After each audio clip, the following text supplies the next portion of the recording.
do do do do do do do do do do.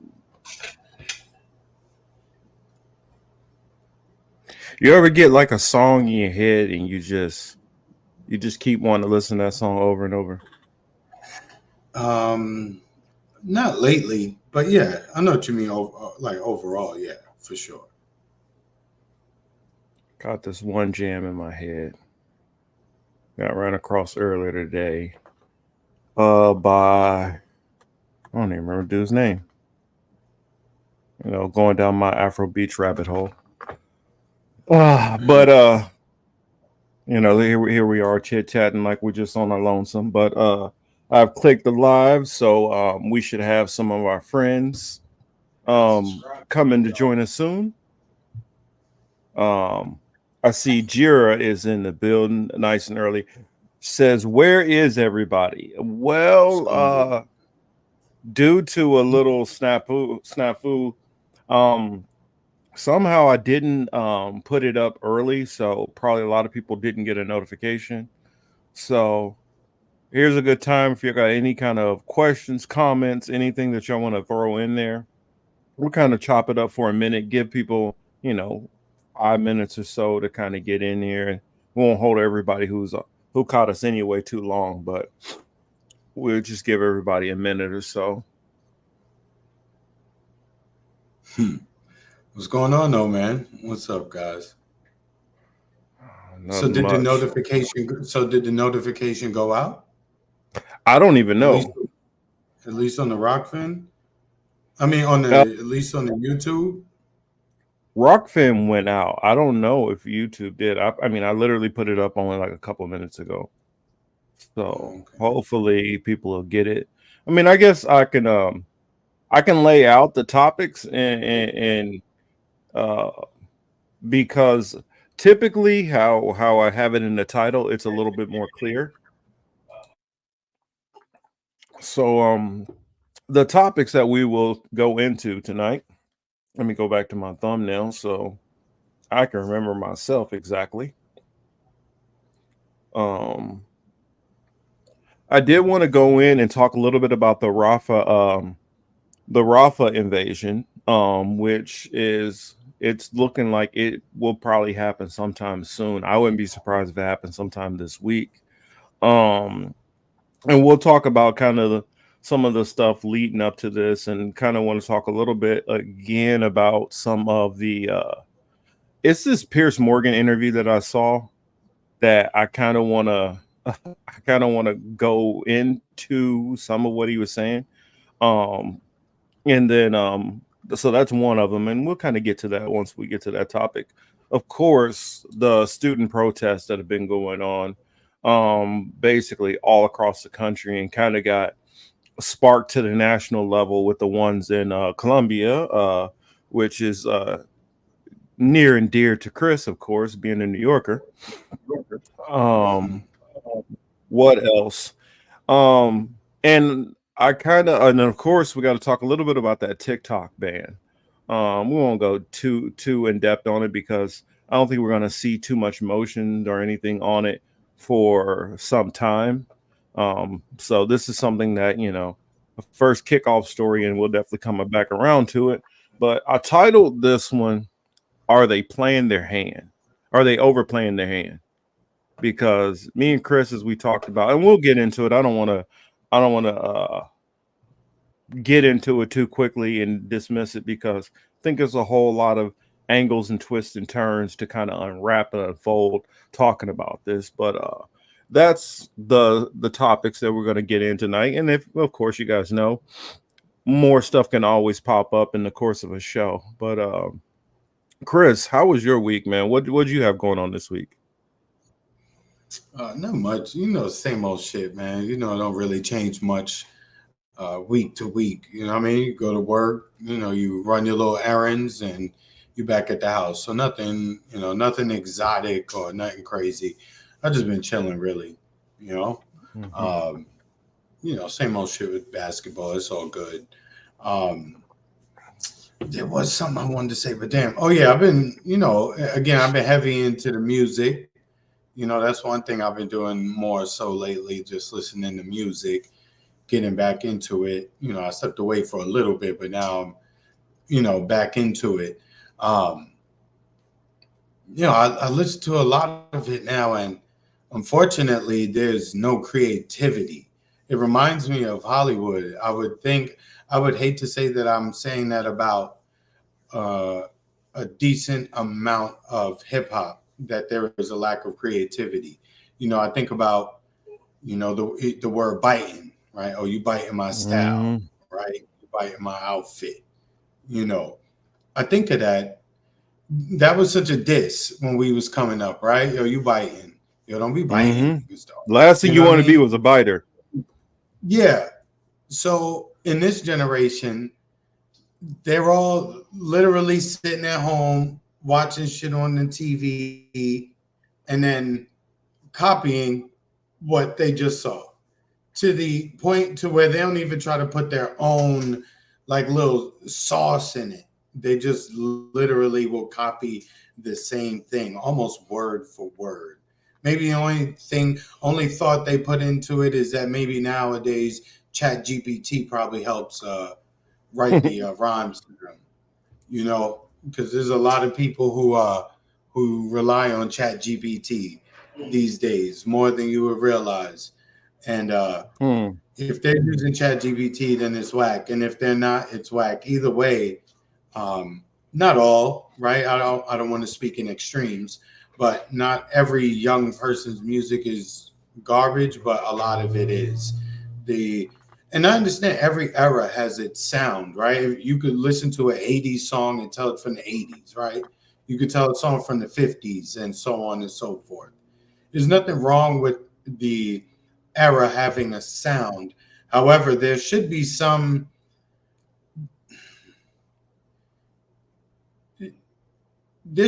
like classic records that are born of this.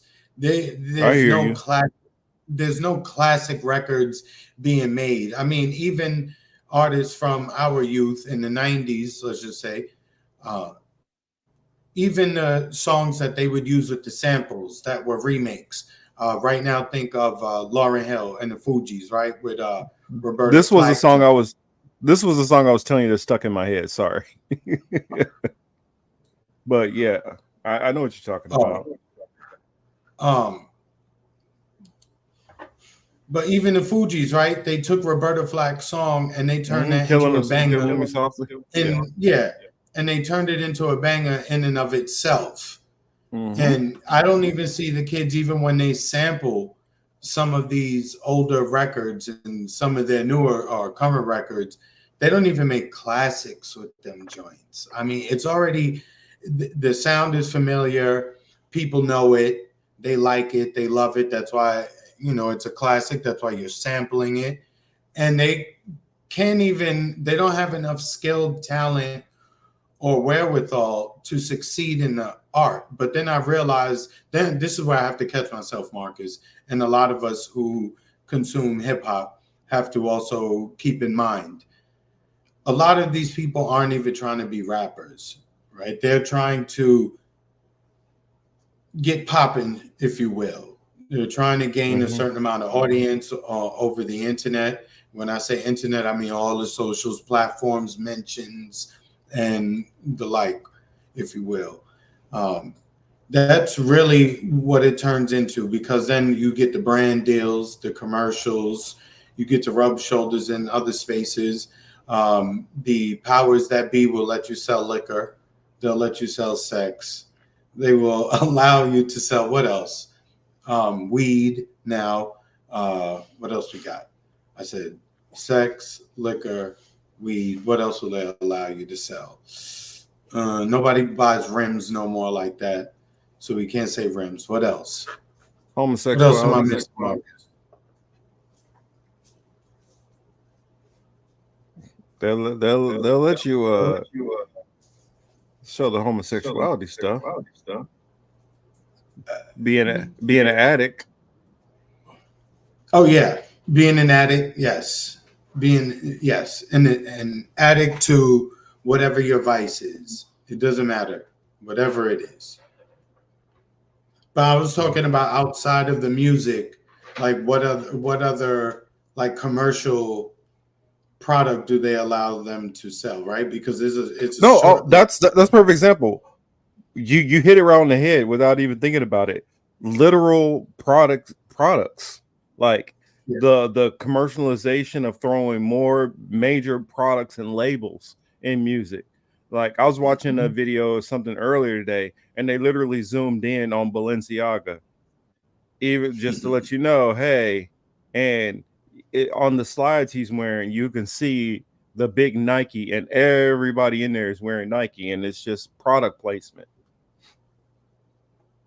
Hmm. Yeah, that's what I mean. So I have to remind myself that they're not always in my ear or in my face because they're trying to be dope rappers. They're there because they got into the studio. Someone paid for their studio time. Someone paid for the engineer. Someone paid for the Mhm. beat, and they just had to go out there and do their thing. It's like you ever seen Ice Spice? Shorty from the Bronx, the Dominican chick. With the red hair, curly red hair, Yeah, yeah, the chick who was rolling with the one you that with the hangs with chick. Taylor Swift. Yeah, yeah, yeah. She was hanging with her at the Super Bowl. Yeah. So, you know, I've heard a lot of her songs. Her flow is the same. She doesn't say much of anything. She doesn't say anything.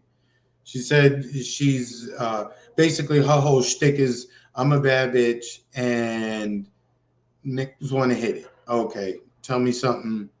Tell us something that we didn't know, right? You got a bubble on you, young girl. Congratulations. Yes, you do. But all she does is bend over. Her flow is it's boring. Well, that's what kind of I've noticed is a sad downturn for female rappers. Almost every female rapper feels like they have to try to sell sex.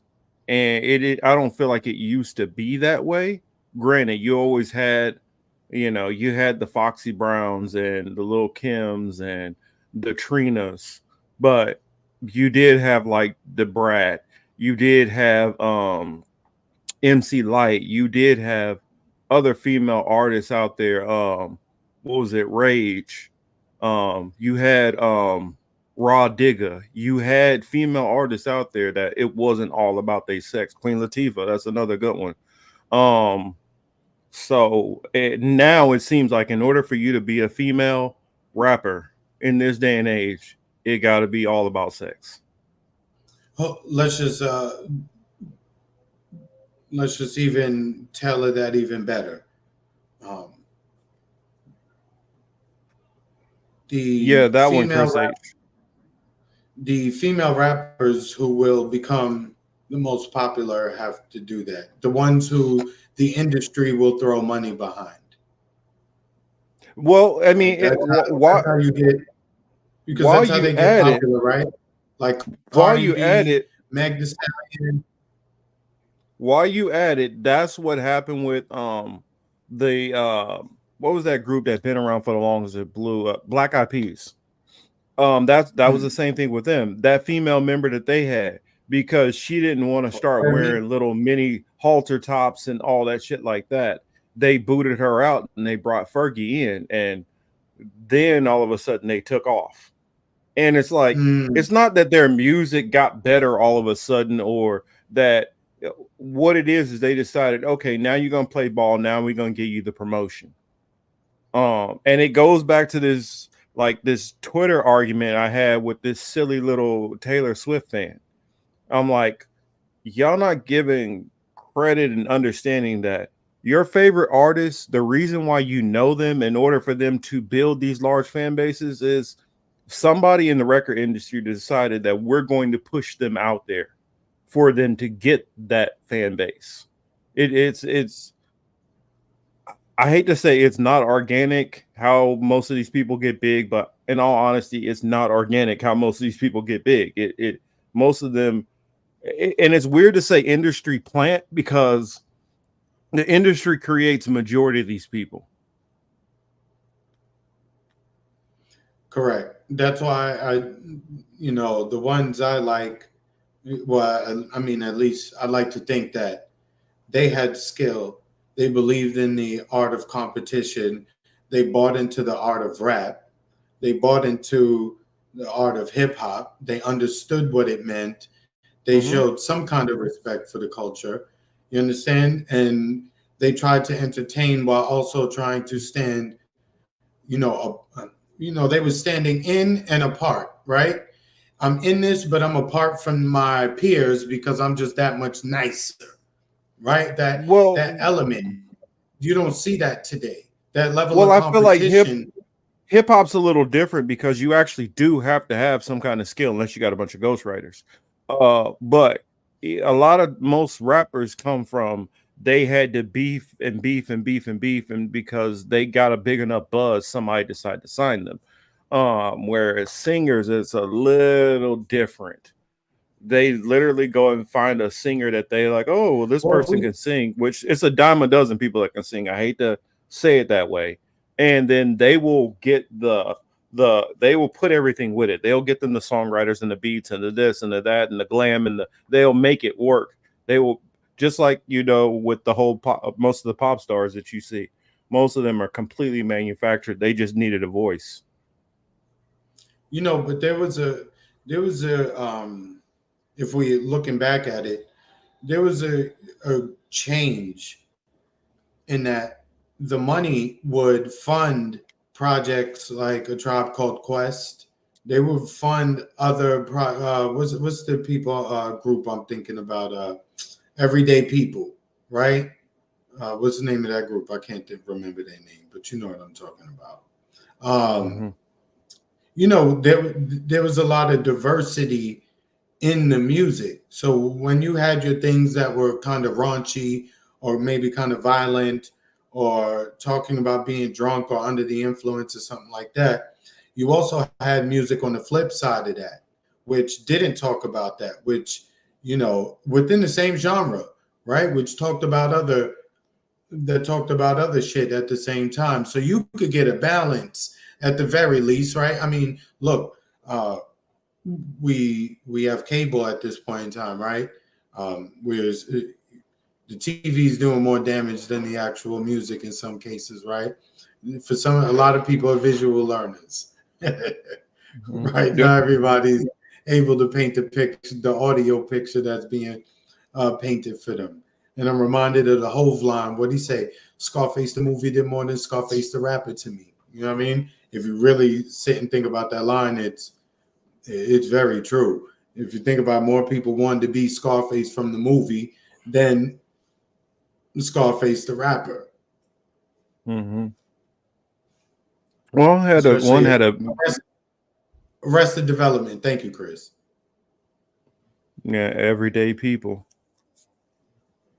Not don't get it mixed up with John Legends, but Yeah, because he had his remember that song. version But anyway, the money though, if we follow in the money, we Tennessee. can see. Correct. If we follow the money, though, the money used to be there for some of these groups that they naming in there, like Leaders of the New School, Arrested Development. Those people used to be able to get a little bit of a check and make a little bit of music, maybe get a hit record, maybe get a top 10, 20, 15, maybe a top 30, 40 record, right? At some point in the 90s, like early to mid 90s, they cut off all the funding for that, and everything went towards all the music that sounds one way. And even when artists were showed diversity on their projects, on their albums, the songs from their albums that promoted the let's get high, let's party, let's chill, obviously those are the ones that they would beat you over the head with on the radio. And I think there's a reason for that. You know what I mean? Again, Yeah, I don't understand why you have to play some of those songs like during the day, right? If you want to save that for, late in the afternoon, evening time, you especially when there's young, malleable minds around. You know what I mean? You want to kind of be careful what kind of message you putting into them young minds, right? But they playing "Wait Till You See My Owl." at 8 o'clock on the way to school. That shit is kind of crazy. Yeah. I mean, I could definitely see that. I mean, I think that, well, yeah, I would say, yeah, the mid or early to mid 90s is you started seeing that money drying up. But like the spigot was completely cut off by like 2000. Like 2000 it was like, yeah, no more room for you at all. Yeah, Either you get onto this playbook or else. And I mean, it goes back to that one interview where he was talking about some of the control, how they were pushing certain things specifically, and that having to do with the prison industrial complex.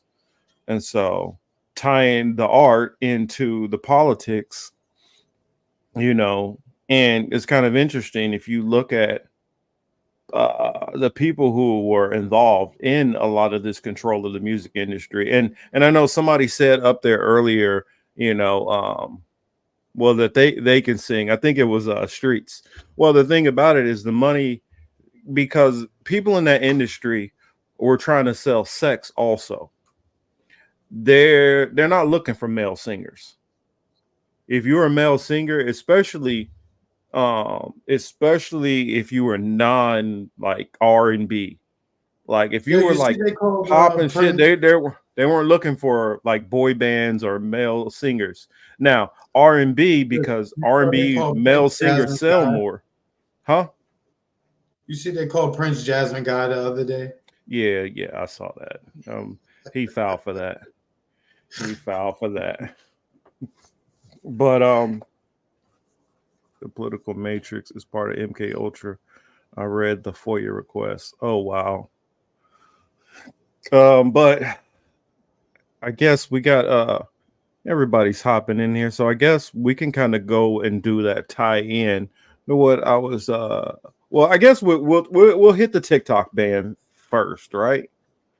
Or no, let's just talk a little bit about the Rafa invasion. Let's get that out of the way because it shit's all tying together in so many different ways. Um, how Chris talk, and we're gonna, and I can tell you, we're gonna come back around to the music industry because this all ties in also to this whole part of this puzzle that's been going on. Just a quick heads up, they have formulated their plan and said that the Rafa invasion is coming soon. So look out for, you know, whatever they plan to do with that, especially since, you know, all that money got sent for the Iron Dome and all the extra stuff and the money over to Ukraine. So just look forward to next week probably being very, very news packed and kind of chaotic. Some of your thoughts on that, Chris? Well, what did Trump say? You got to go in there and get it done, right? Mm-hmm. That was what he said. Essentially, not essentially, Israel has been telling the world that, yo, we're going in there. It doesn't matter what you say, it doesn't matter what you do, short of physically coming in here and barring us from making a move on Rafah. We're going in there. So we're going to eliminate Hamas. You know, every single person there is Hamas and deserves to die. Uh, age or sex don't matter, right? Um, and unfortunately, that it's gonna be they're gonna slaughter who's there. They'll Well, probably I'm. arrest. They'll probably I, arrest some. They'll take some. They'll take some as not hostages, as prisoners. They'll say they broke some kind of law, and they'll just continue clearing out the. Look, you want to talk about again ethnic cleansing, gentrification, genocide, land clearing, whatever you want to call it. This is this. I mean, I hate to use this analogy, but this is like what do you call it? Like those controlled fires, you know, like what they mm-hmm. have in California. This is just a controlled burn, you know, that was planned and plotted and from October until now. We're several months in, and I would say that this is all going according to plan, with the exception of the noise in the media and the loud anti Israel, anti Zionist protests, which are loud, but they're ineffective. I mean, obviously, you have to build awareness to take on this beast, for lack of a better term, right? Because you gonna need numbers to take this Mm-hmm. on, because we can already see they can make you disappear quite quickly. So, Mm-hmm. other than the noise being made, they seem to me to still be proceeding according to schedule. I don't know what their timeline was, so I couldn't tell you whether they're ahead of schedule or they're behind schedule, but they've received their shipments, they're blocking off aid, they are indiscriminately dropping bombs, they're sending, ground troops in. They've extended these actions to the West Bank in some capacity, not necessarily with the heavy air bombing in the West Bank the way that they did in Gaza, not planes, but the missiles rather. Mm-hmm. They ain't hit West Bank like that, and they probably wouldn't, given all the people there and how that would look in the proximity they have to to Israelis. Even though they don't mind sacrificing a few, they wouldn't. I don't think they would politically really want to do that there. But anyway, it seems like if they had a checklist, they they're running down the list, checking all their objectives off. I don't see. They've already announced the what was it? He said some. I can't remember the number, but we say $19 billion in investments for for Gaza to build Mm-hmm. things up, right? So again, you can believe in a conspiracy theory or whatever you want to believe in. I say in certain cases you should just really listen to what they're telling you, because it's some not in every case are they lying. And I don't think in any way the governments that support Israel, the Israeli government, the United States government, I don't think when Israel says certain shit they're bullshitting. Like 99.9% of the time anyway.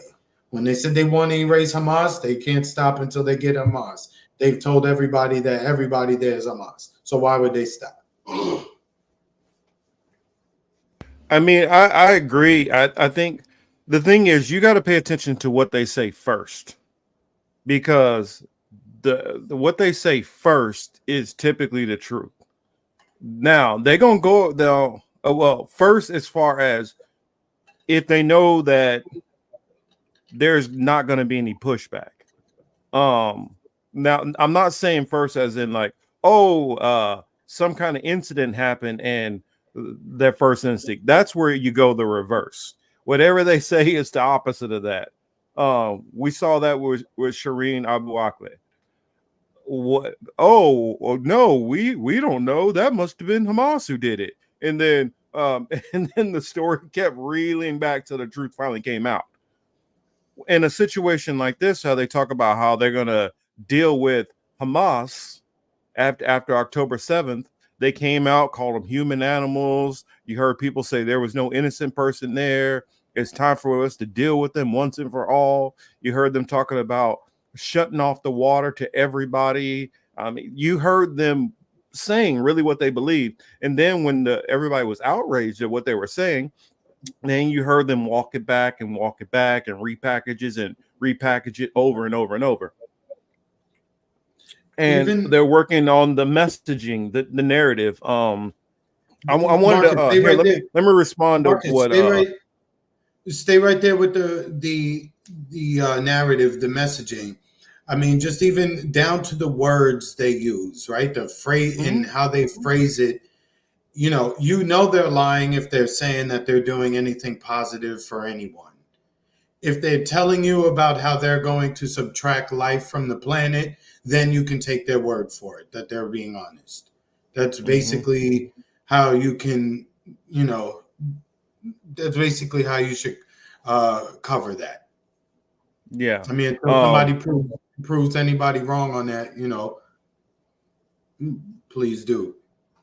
Travius said, "What about Iran's involvement?" Well, I look at it like this, and I'm so glad you brought that up, because it pisses me off that I hear nobody ever make this pushback. they say, well, Iran is funding Hezbollah and they're funding Hamas, and they're okay. The U.S. is funding Israel and they're funding Saudi Arabia and they're funding all these other people. Or are you saying that that now gives Hamas and Hezbollah or Iran justification to attack the U.S.? Because that's basically what you're saying. Oh, if you fund somebody, then we have the right to attack you also. Well, the U.S. isn't the U.S. and NATO funding Ukraine. So does that not mean that Russia has the right to attack them back? I mean, the So what is this this side can market? do it, but we can't do it back. That part, it pisses me off that nobody hits them back with that. Okay, so Israel, if you feel like it's all right to attack Iran because you feel they're funding your enemy, then why don't you? Then that means that it's all right for us to for whichever one of these enemies to attack the U.S. and NATO because they're funding you. Mm-hmm. And Marcus, none of the what is Western this? powers should be able to say shit about it. Yeah, exactly. Marcus, you seen this theory about oh, they're going to give Ukraine to Israel or or to one of them groups?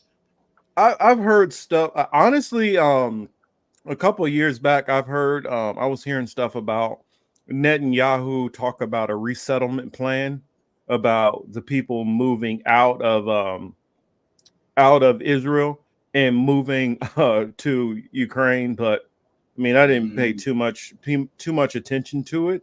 Um, that'd be like a full circle moment, right?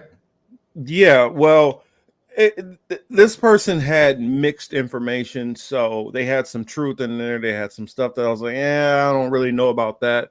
And then Yeah, I don't. theory. Me neither.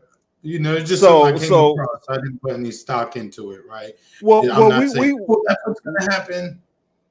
yeah, we put out our theories also, but Yeah, I we don't buy into tend that one. we tend to whenever we put a theory out, try to lay up multiple things to align with that theory before we even start putting steam to it. Or if we feel like the theory is flimsy, well, we let y'all know that we don't think that it's 100% could stand on its own. We let you know it's like I don't know for a fact, but this is kind of what I think. I can't prove it. But on some of these other theories, typically we give it to you guys straight. We think this lines up with this. Mm-hmm. These, side note, we don't really. I don't cover much politics anymore. I don't really pay attention to anything. But while we're here, speaking of which, again, do you see any political surprises in the next 6 months or so? You talking And about like an October surprise? we almost 6 months away, kid, from the election. No, I don't because this situation I think with Israel is only going to escalate. And since it's going to escalate, it's going to dominate I don't think that there's anything internal that we could have that could take the thunder from Immigration. that. I don't even think immigration could take the thunder. Because immigration is more of an issue for people who lean to the right. They're the people who harp the biggest on it That's because the streets. a lot of the white replacement theory, they're the ones who are focused on it.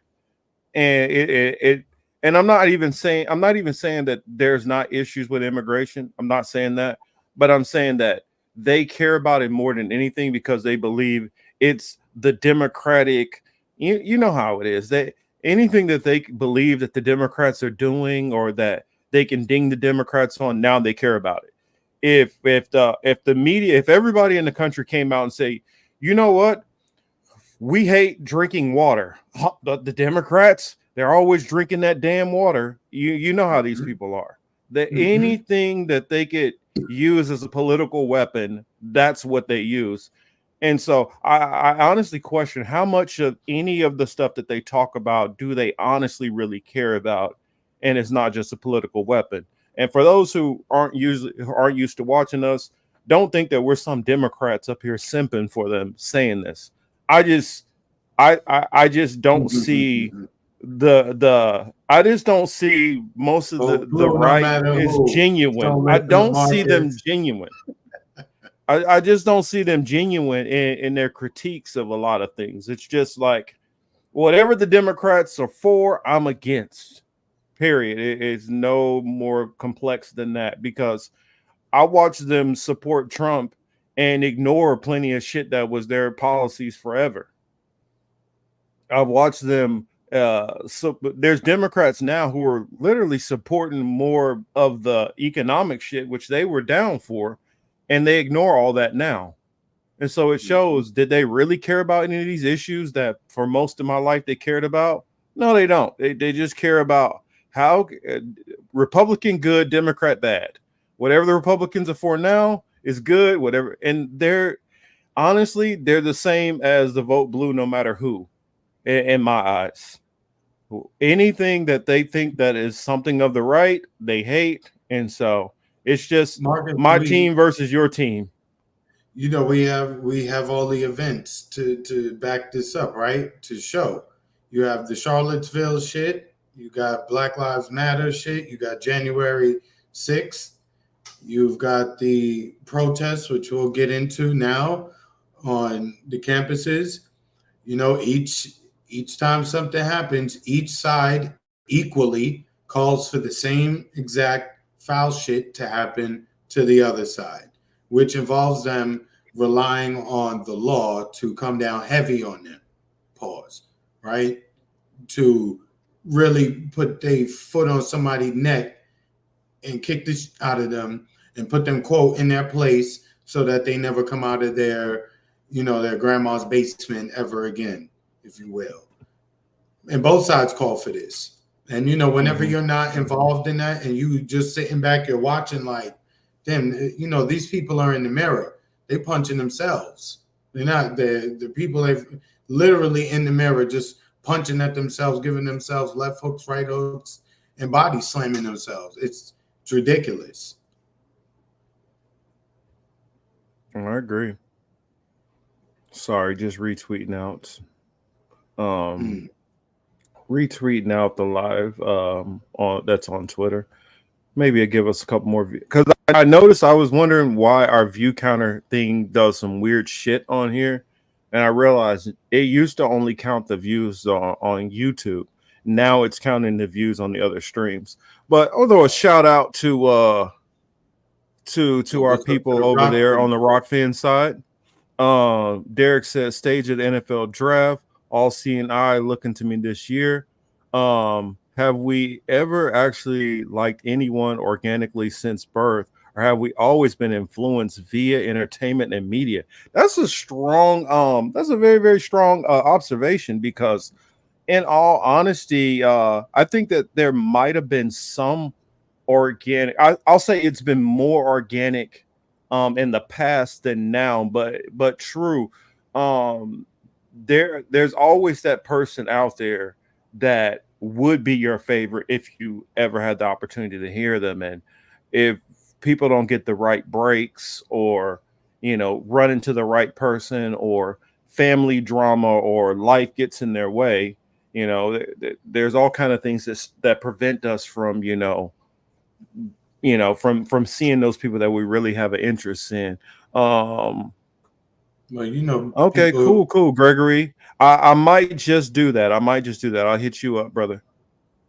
And Marcus, people are too stuck on traditional, conventional thoughts, and it guides them. They don't know when to let that go, when to hold on to it, Hmm. when to use it, when to put it up.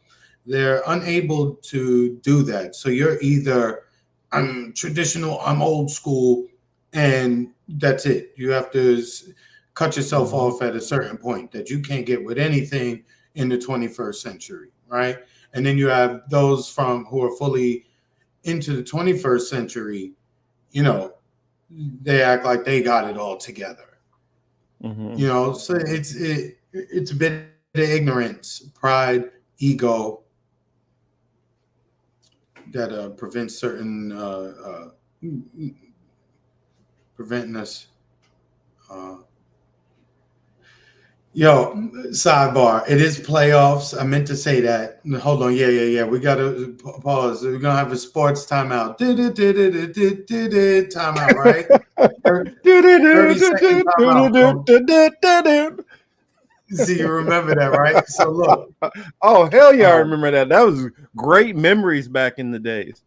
yeah. So the Orlando Magic, they beat the Cleveland Cavaliers today. That series is tied 2-2. You had the Miami Heat and Boston play. Boston beat Miami. That series is Boston favor 2-1. Each Boston and Miami won a game in each other's home.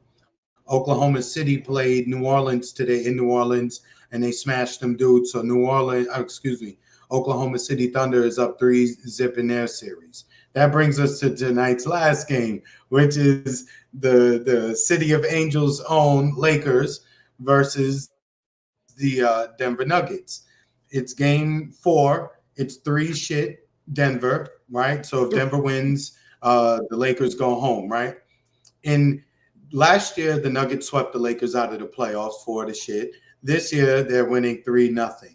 I think it is now an 11-game winning streak the Nuggets have over the Lakers, right, Marcus? So in every single game, I don't know. yeah, I'm telling. No, I mean, I was saying that. I know, I'm telling you, right? Um, I don't even follow the playoffs in every anymore. single game, the Lakers have built a double-digit lead and have lost every single game. Every single game. It's amazing. They did this 4 times last year, and they've done it 3 times this year already. So LeBron James and Anthony Davis are about to get swept out of the playoffs. Oh shit, maybe I'm wrong. It's 113, 103 Lakers with 1 minute left in the game. Oh shit. I guess LeBron said, not tonight. We'll be back. The NBA said, look, Denver, you got to chill. We need one more game with LeBron in this bitch. You Yeah, can't get for rid of sure. him just like that. Let me Um, see. LeBron had 30. Let me see. Jokic had 30. Jokic had 30 points, 13 rebounds, 13 assists. She's crazy. That shit is crazy. But I don't know. Wait, I'm not saying the Lakers are going to win. It looks like they will, but I don't know. And Thomas, and the last thing, Marcus, and we'll go back to what we was talking about. And to Thomas out there, he said OKC still hanging in there. Yo, SGA, that's my MVP. Shea Gilgeous-Alexander is probably my favorite NBA player, and people who don't watch enough basketball don't know that the Oklahoma uh, Oklahoma City Thunder, they getting busy. They are on the come up. They was 10th place last year. They was first in the West this year over Denver and Minnesota. Although they all finished with the same record, head to head wise, OKC beat both of them more times than the other. So they got a squad. What does Street say? FanDuel, Chris? You ain't a cuz. No, I don't do FanDuel or none of that. I'm just a fan. I just love basketball. Oh, I love basketball too. I just don't follow the. I ain't got no team. I ain't got no dog in this hunt. That's why. So I just don't even be caring. I mean, I had to. You would think the place which is the home. I mean, the home that created the rules for the modern game of basketball and has some of the most diehard college fans could get a team, but no, we can't get no team. So I don't really Who can't get forget no the NBA. team? KC, we can't get no team. So I'll just stick to my college game. I'll keep rock chalk, stay with the Jayhawks, and we stay with the college game. I don't know, Streets, Orlando, them Wagner boys. The Wagner brothers played good today. I ain't. And see now you sounding like them in NAZs right now. Yo, Orlando got two brothers, the Wagner brothers. Yo, them kids is them boys is good. What he say? I like them. They good. People don't know that movie reference. You People don't know that one. know what I'm saying? But oh yeah, and I sent the message out to Ed over there. If he wants to come on, then just let me know. Um and I'd be happy to bring him on the show. Travius, if you want to come on the show too, I'd be happy to bring you on.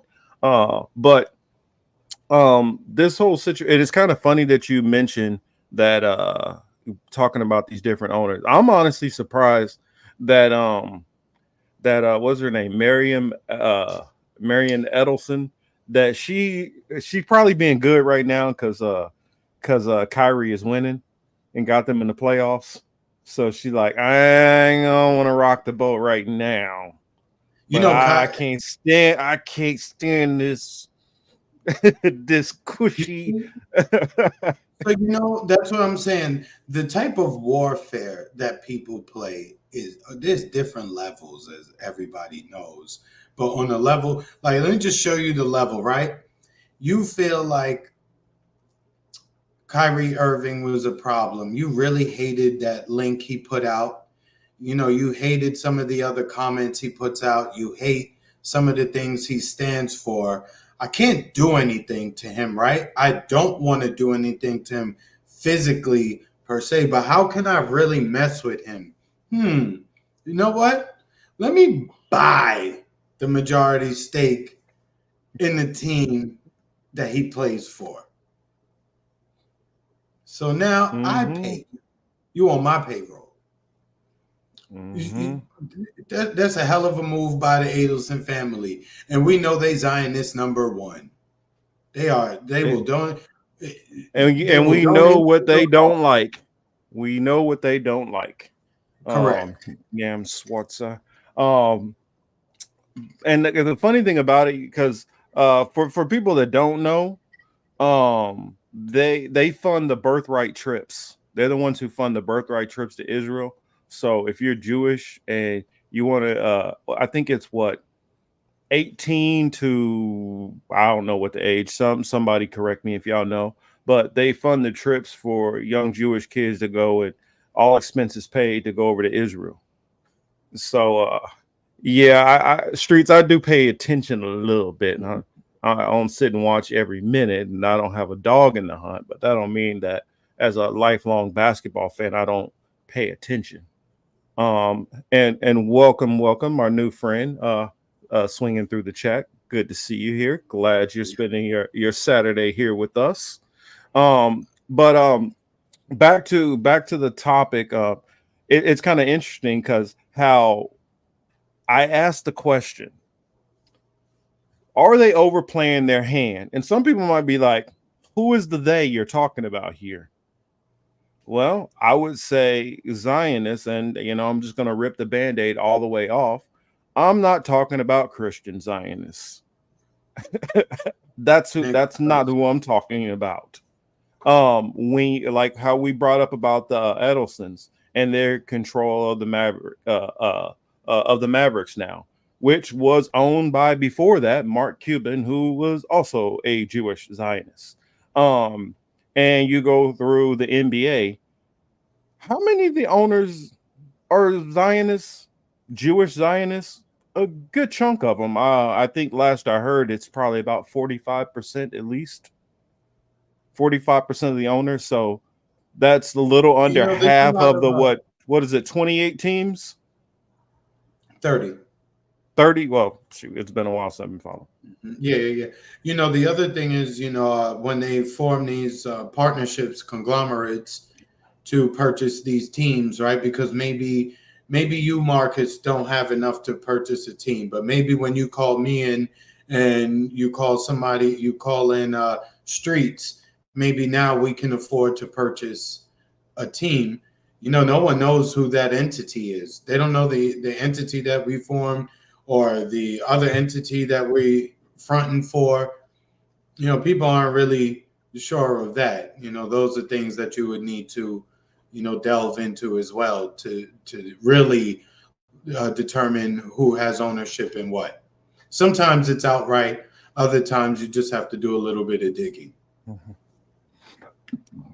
Streets, to answer your question, when are we going to have a political matrix meetup in Vegas or Miami 2025? Of course, after the dust settles. Actually, it's going to be sooner than then. I will be in Florida in, I just got to plan the exact I dates mean, and, what's and up? hash it out with Chris, but I plan on being out there in probably about 2 months or so.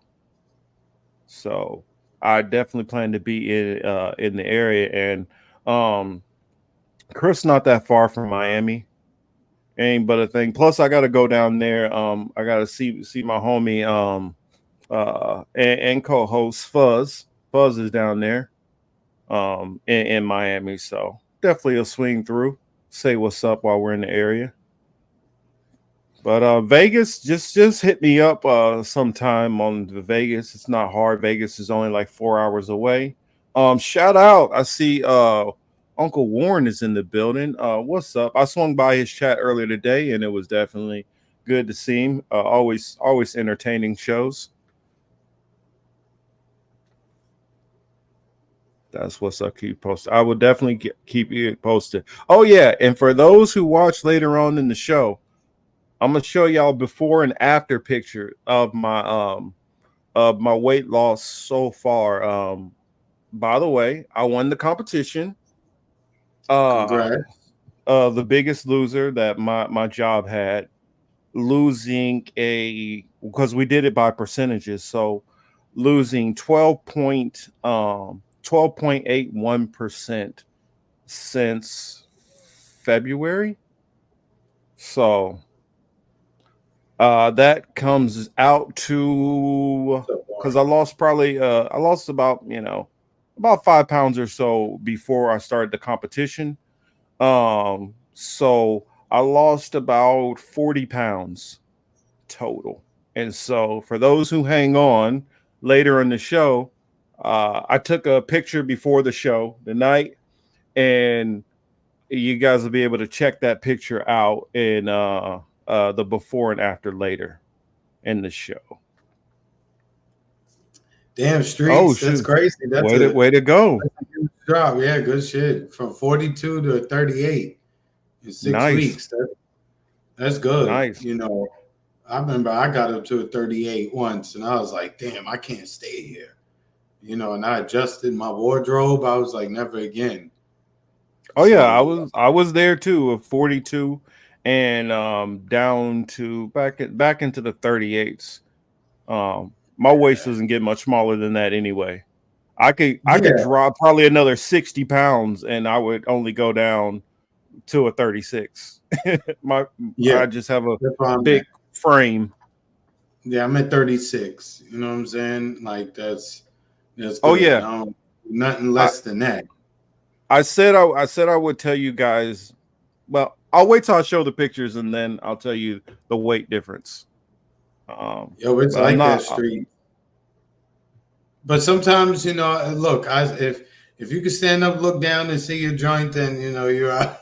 It's not that I mean, bad. that wasn't the problem I was having. I could still see what I needed to see. I start having problems like bending over and tying my shoe and shit like that. Oh nope, nope, nope, nope. And we went to I can't remember what it's called. Damn, shit, whatever. It'll come back to me. But we went down to this amusement park, and I saw the pictures, and I was like, "Ugh, I don't want to take no pictures." And the first time in my life, I'm like, I done got too chunky that I don't even want to be in no pictures. Yeah, I got to fix this. Got to fix this. That's And I'm not shaming nobody. I'm not shaming nobody who's always had a nah. little weight on them. Ain't no hating here. Got love for everybody.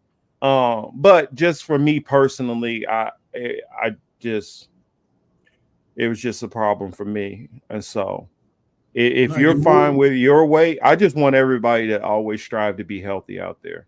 So A trust is oh man, he's stupid. He's stupid. Yeah, I'm trying, and then I'll be starting a basketball league in probably July. So hopefully, I get in better That, shape.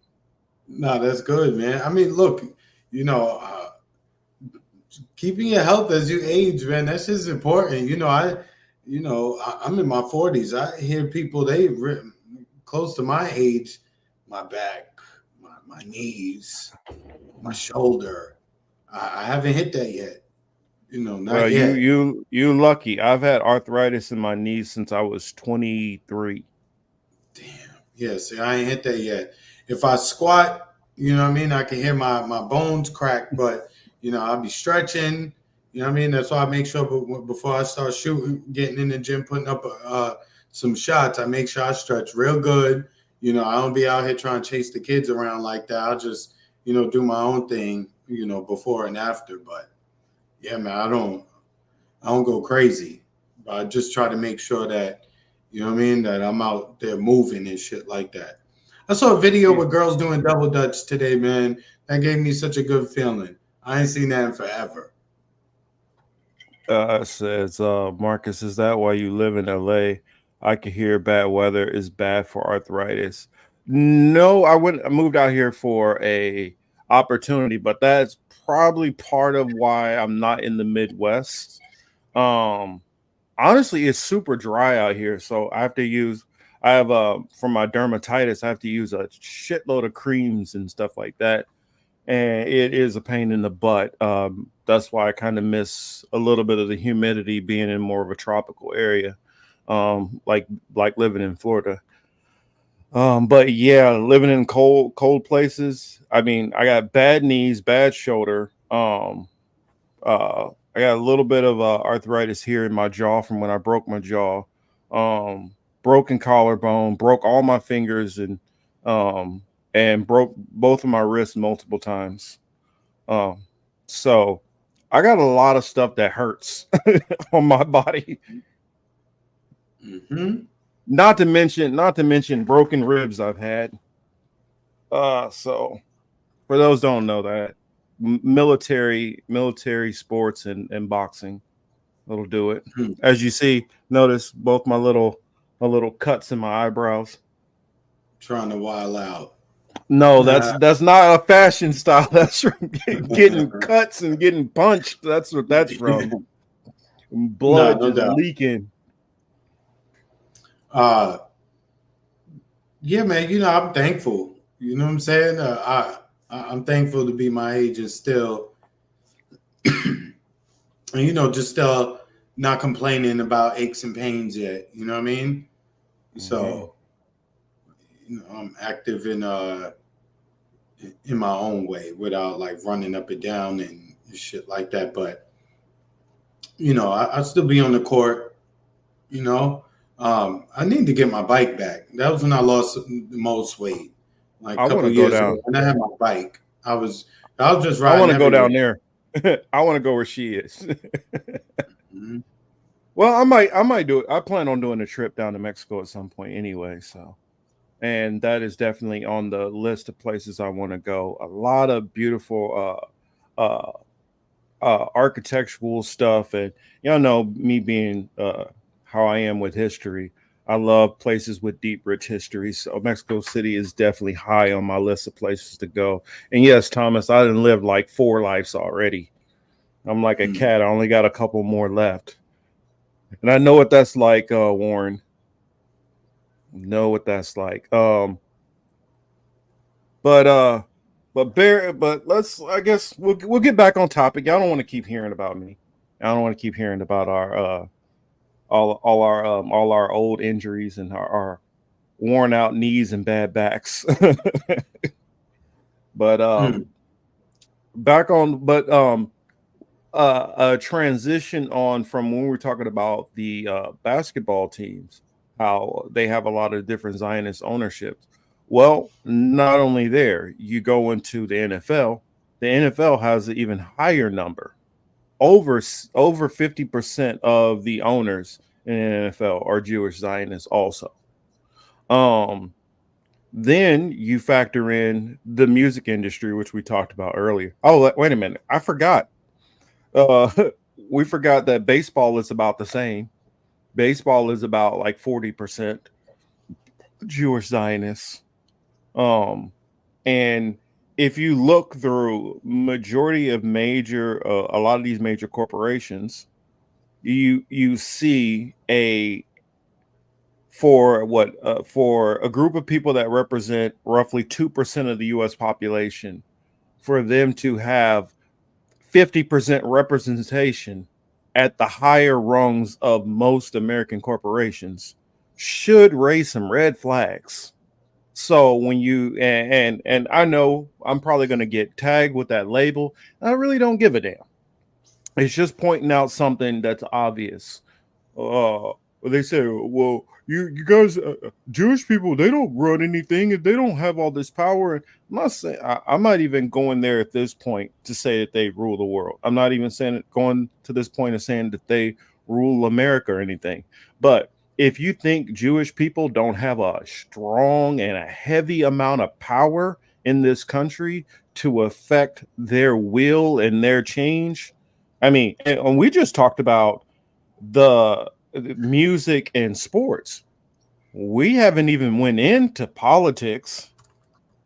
and politics and entertain. I mean, not entertainment, but education, which goes into these protests. That's the reason why you see the Bill Ackmans and the Robert Kraft. For those who don't know who Robert Kraft is, the owner of the New England Patriots, who is talking about yanking his money out of Colombia. And what these protests are basically about is the students don't want their money funding Israel, and so they want to push for BDS with the colleges, which is boycott, divest, and was it boycott, divest, and sanction? Um, so that's what's being pushed for with these. Oh, your favorite guy, Mr. Torres. Yeah, go on ahead. No, Of course. you. I was putting Uh-huh. that as a visual aid to help you because Oh no this no no no. exactly like this. So you was like shit like this, right? Yeah. Well, You finished. Go it ahead.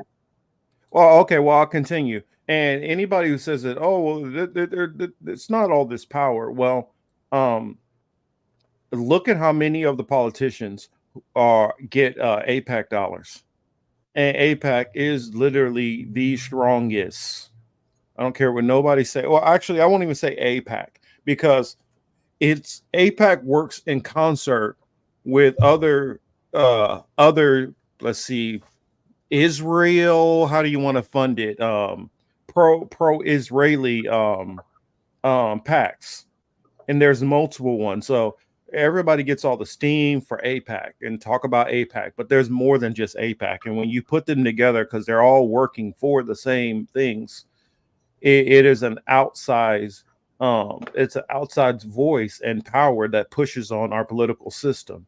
And I've heard plenty of our colleagues who talk about, well, we should just tell the U.S. that we're not going to, I mean, we should just tell Israel that if you don't stop doing this, we're going to stop funding you. Well, I argue that they don't really have the power that people believe they do independently. I believe our political system and a lot of our banking system and control is in Zionist hands already.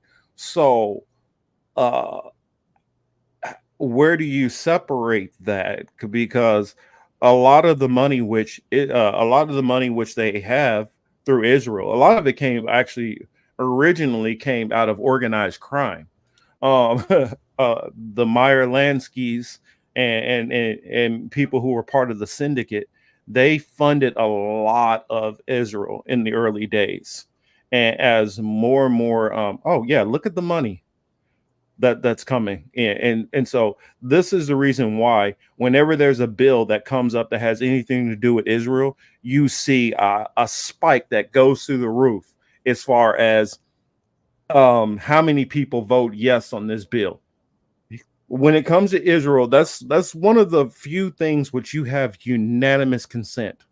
All of our politicians Democratic, Republican, conservative, liberal, so-called progressives, all of these people have one thing in common. They all vote yes when it comes to Israel. So yeah, just name off some of those stats there, Chris. I mean, What's up, Rick? Michael Bennett, Democrat, Colorado, 462,940 bucks. John Thune, Republican, South Dakota, $461,724. Lisa Murkowski, Republican, Alaska, $436,022. Right? Max Baucus, these are old, but Max Baucus, $525,988. Right? Let's go back to Mhm. page one, right? Joe Biden, 6,135,456. Mr. Criminal himself comes in second place. Robert Menendez, Democrat, New Jersey, 2.5 million. Uh, I mean, she And not that's what's even on the books. correct. This is what this is open secrets. This is the information that they're providing to us. And Marcus makes a great point. This is what's on the books. There's an off the book ledger too. We won't Mhm. ever see that, but we'd be stupid to think that there's not. Uh, you know, you're not gonna put all your money in for everybody to see. You're just not. Yeah.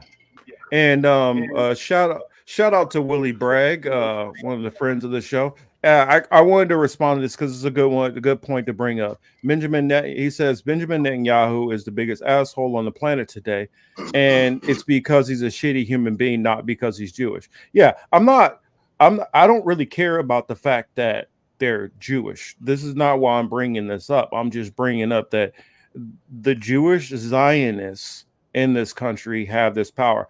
I wouldn't go as far as Willie to say that he's the biggest asshole on the planet because I honestly feel like Netanyahu is moderating between positions. Though yes, he is a Zionist and he wants that whole land. He would like to, completely ethnically cleanse the Palestinians. But there are people within his realm, people part of his cohorts that he's working for, his coalition, that are 10 times worse than he is. And this is where I feel some of the fatal flaw, where people are making a mistake. They're putting everything on Netanyahu, and I feel like a lot of the Democrats and the media is pushing this Netanyahu, he's the problem, and we just get rid of Netanyahu, things get better. No, they don't. No matter who you put in there right now, the mentality and the culture in Israel right now is so toxic. It don't matter who you put up there. I mean, it's a hand. I'm not going to say there's not some dissenting voices over there. I watched a lady who her son is one of the hostages that Hamas took on October 7th. And she's like, we need to get to a point when we care more about the hostages than our hatred towards the people who took them. And the problem is there's not enough of that mother whose son is over there who lost his hand, who was on the video. She's thinking like, I want my son back. We don't have to keep and there's plenty of Israelis. Their mindset right now is we want to get the hostages back. This feeling, this need for revenge and anger and hatred, they're not really so much on that. They care more, okay, let's get our people back and then we can kind of settle. We did our shit, y'all did y'all shit. We blown up a whole lot of their stuff. Can we get to a stopping point? Can we figure out how to get off of this escalation ladder? But that's the thing. When you have people who have an ideology and who are pushing for something in particular, who are going somewhere, like the Smocherses, the Bengavirs, the Daniela Weisses, these people are on what you would call, like, they have an ideology that is all or nothing, that God is protecting them, They need to get them off of this land. They don't care what happens because God is going to protect them. And everybody is their enemy anyway. So screw all the people who are bitching about it. We'll get it done and deal with the consequences later. That's their mentality. And when you got a big chunk of people in Israel who think like that right now, getting rid of Netanyahu is not going to it's not going to solve the issue. But I do agree he is a very shitty human being just because he's a shitty human being. It's saying like, oh well, and that's the thing. There's a lot of Jewish people who have been pushing back against this. And shout out to those people because when shit I mean, really there's a hits the lot of fan, them. you're gonna. Those are the people who will be able to say, no, no, no. There will be people out there who will decide, you know what? Let's surround and protect them so that they don't get the heat with these assholes who are putting them in danger. Yeah, there are what's the word? There's many Jewish students on these campuses nationwide who are, taking part in the protests. Some of them being arrested. Some of them being roughed up. I think Marcus froze on me. But there's okay, no, he's good. Um, so it's again like all things, you cannot take the extremist view. If you take the extremist view, you're going to be wrong. Uh, you're gonna you're gonna do too much, right? And then you'll have to. Then at that point, you'll have to worry about karma. So it's not good to always take things to the extreme. Yeah, Marcus, you yeah, I agree. Yeah, I'm frozen. Hopefully, I don't know if I go completely out, text me or something, and every now and then I'll do a check to make sure that I'm not just talking to myself.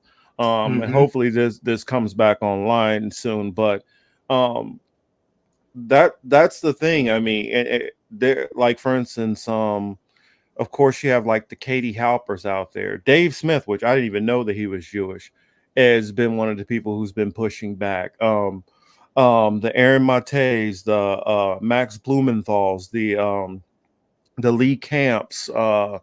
There are plenty of people who are pushing back. What is her name? Beauty and the Boomer. I believe she's Jewish. She's been pushing back. I mean, and there's a bunch of people who have been pushing back. Not to mention, you have some of the Orthodox rabbis who have been against the whole state of Israel in general, who have been pushing back. And so, um, Chris have said this also. The, the what they're doing, I would feel like it is just making all Jewish people everywhere unsafe. And we're just trying to say that because out of a hey, maybe this you should be a little cautious of the rest of your populace, the rest of your people, not because we plan on doing something, but I know how people are in this country and how people are in this world, and this is a big, this is a big country. The There's the a lot of Zionists people who could come after everybody as a whole indiscriminately. the Zionists would love nothing more than for a synagogue to be shot up on one of their holy days. And I don't say that wanting that to happen. I do not, I in no way do I endorse any of that kind of shit. You understand what I'm saying? However, for the way that they are and how they've operated over the last several, over the last century, shall we say, um, they would love that because then there's nothing that they would not be able to do with that. Yeah, I agree. Um, I wanted to read some more of those comments, but I can't see them. But because I saw somebody putting something in there, it was a good point. But this is why I asked the question: Are these Jewish Zionists who are pushing the narrative, are they overplaying their hand? The Jonathan Greenblatt's who's screaming anti-Semitism is everywhere. They're literally calling kids the saying that, oh, I don't feel safe on campus. Okay, well, what is happening to you on campus? Here's something that makes no sense. So, for all of these different protests that are going on these college campuses, and all these Jewish kids saying that they don't feel safe, and we don't, if it was so super dangerous, why are you guys showing up to anti what is it? What do they call it? And Protest, anti-protest, you're showing the counter protest. You're counter, doing counter. Yeah, why are you counter protesting if it's so dangerous? it. That right there puts a hole in that whole narrative that it's so super dangerous.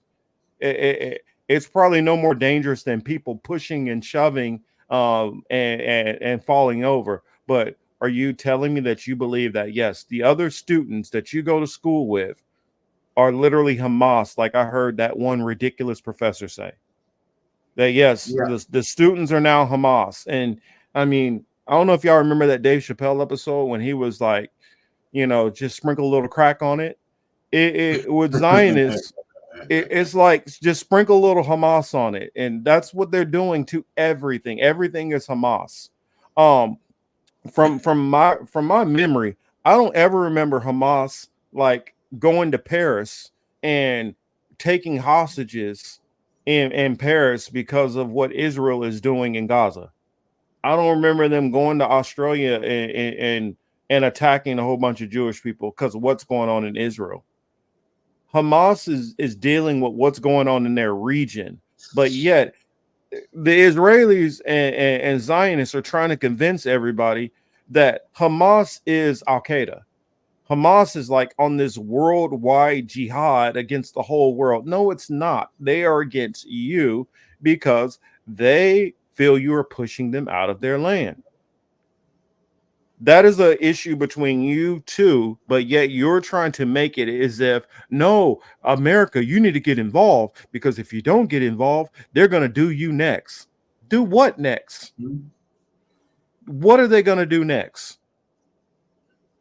It's this logic that's being pushed. Like that woman that you guys, I'm pretty sure everybody saw it, that she got embarrassed and took the video down, but she put Jew on the front and Israeli on the back, and I'm not afraid. And she walked around looking like a complete jackass, hoping that somebody was going to do or say something to her. Am I still there, Chris? Yeah, no, yeah, you're still there. Okay, You're it looks frozen, like but it's I can hear you clearly. It sounds like the audio is coming across just fine, but okay. the Yeah, visual is still. it looks like it's trying to bring me back slowly, so I'll just give it its time. Um, but this is the game which I see that's being played, and this is why I say, are they overplaying their hand? Because if you start doing all this crying wolf, crying wolf, crying wolf, crying wolf, then people are not going to believe you, and then you're making yourself less safe. Um, and I look at it like right now, not only are the Zionists in Israel overplaying their hand, but I feel like across the country, um, day by day by day, I feel like Zionists are destroying their credibility with people who never question them, and I feel like that's a dangerous thing to do. You're destroying sympathy. You're destroying the ability for sympathy, and sadly, what will happen is something will happen.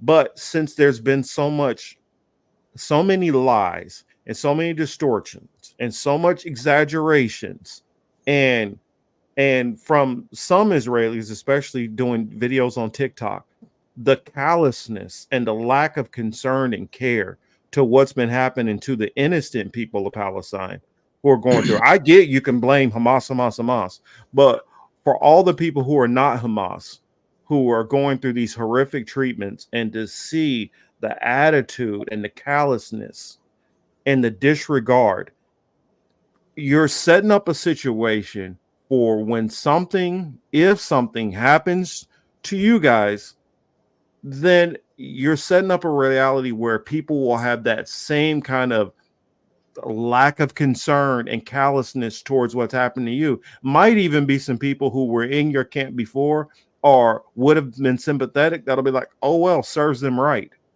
That's a dangerous place to put yourself. And I Mhm. feel like they're overplaying their hand by not taking these things into consideration, as if the rest of the world cannot see through your BS. I heard what is the Speaker of the House? Um Johnson. Johnson. I heard that dude say, well, maybe many of them don't know about October 7th. I wanted to jump through the screen and like choke this dude. I'm like,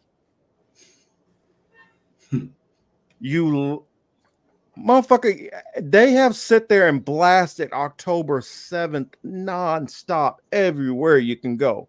And in every single interview, October 7th has to be brought up multiple times. You think nobody knows about October 7th? In fact, I listened to this dude outright lie multiple times about what supposedly happened on October 7th. See, that's the thing.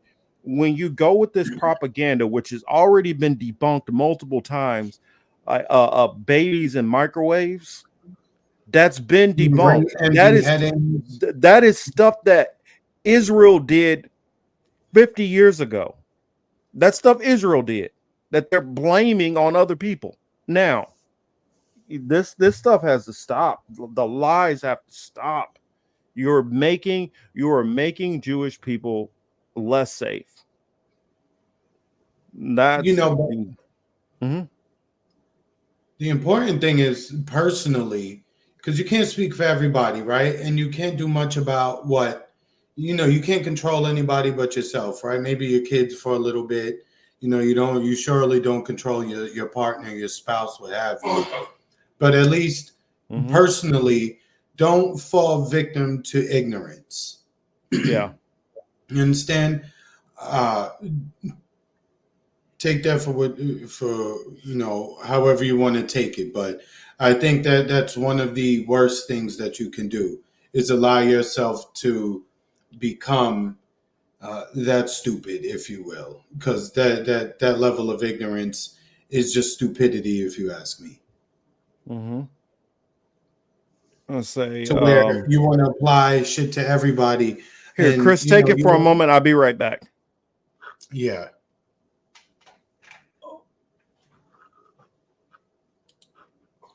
But I think Marcus will be leaving us for a second. But anyway, yeah, I don't. I just would warn against that. You know what I mean? Just don't give into it. You can't control, as I just said, you can't control everybody, but you can control yourself. Um, I want to wait for Marcus to get back before we jump into the campus, to the larger campus situation that's taking place. Because that plays into the title of the program. Are they overplaying their hand?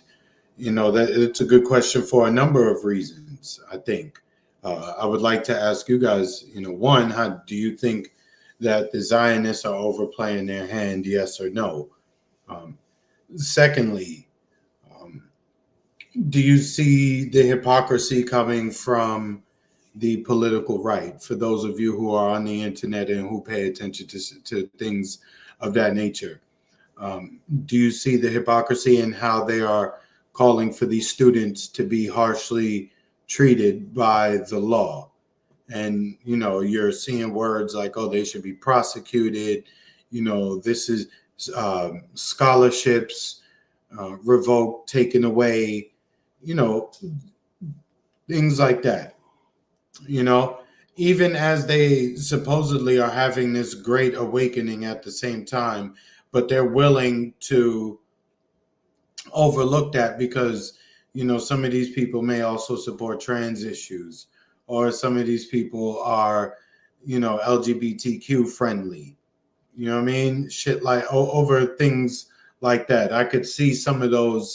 Um, I could see some of those issues being a reason as to why the right is cheering on the police coming down so heavy, especially after they're whining and bitching over January 6th. So again, on one hand, you're like, yo, this system sucks. On the other hand, do the same thing to them that you just did to us. You ain't never gonna change the system at that level of ignorance. Yeah, I guess my green screen is done. I don't know. It don't want to act Oh, right.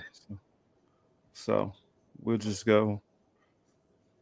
We'll just just use go.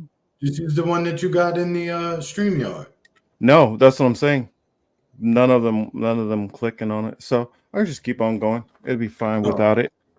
yeah. Uh, You good? as y'all can see, I probably need to wash my green screen. I got like grease on it, but I didn't even. I wouldn't even. I didn't even notice. Just oh brought no, attention it's to it. probably coffee stains, honestly, because um, drop my typically when I'm taking it down, coffee spills sometimes on the floor and I don't realize it. But anyway, I know y'all don't care about the nuts and bolts about that different stuff. Oh yeah, Jira there says no difference. Yeah, there's no difference between them. I don't care about either one of them. They're pieces of crap. Oh, let me see. Kate said, "How much longer before we get a Kent State scenario?" Well, the other day was exactly 56 years from those students who were killed on campus and everything. So we could be facing that reality much sooner than we realize. I Mhm. mean, I hate to say it that way, but that's what we could be looking at. If and here's the thing, I'm wondering like where are these kids gonna go to college? Because I guarantee you, some of these younger generations aren't gonna want to go to none of these Ivy League schools. The That's another that could be another unintended what do you call it, a consequence, effect, whatever, or mm-hmm. is that maybe people will stop putting these schools in such high regard because you only go there for the networking opportunities. The education is, when we look at these people who have these degrees, a lot of them in high office or um, high levels of business, a lot of them turn out to just be outright crooks, or they Yeah, I hang with mean, people who go there. So it's a lot of, hey, my friend is this, my nephew's here, my aunt is here, my dad, shit like that. There's plenty of stories to talk about. And these families, they pass the favors down over the generations. yeah. Well, I mean, it's funny. Like you had the Christopher Rufo and the other people who are pushing against the affirmative action in the colleges, and the crazy part about it, they pushed so much to get rid of that, but they didn't do anything about legacy admissions. They didn't do anything to get rid of that. It goes to show you that those people are just solely focused on race, while using words to try to make it seem as if they're not. But we know that type is solely focused on race. hmm and um I think that many of these people are definitely not getting the gravity of some of these things. Let's see what we see in the chat because now I can kind of unlock my thing. What up, Steve? I see Steve is in the chat on the Rockfin Steve, what's side. up, man? What's good? Um BB is a proclaimed atheist. He's not remotely Jewish. He's Polish and grew up in Philly. I agree. I mean, his name is like Malowski or something like that. Um, how's the source?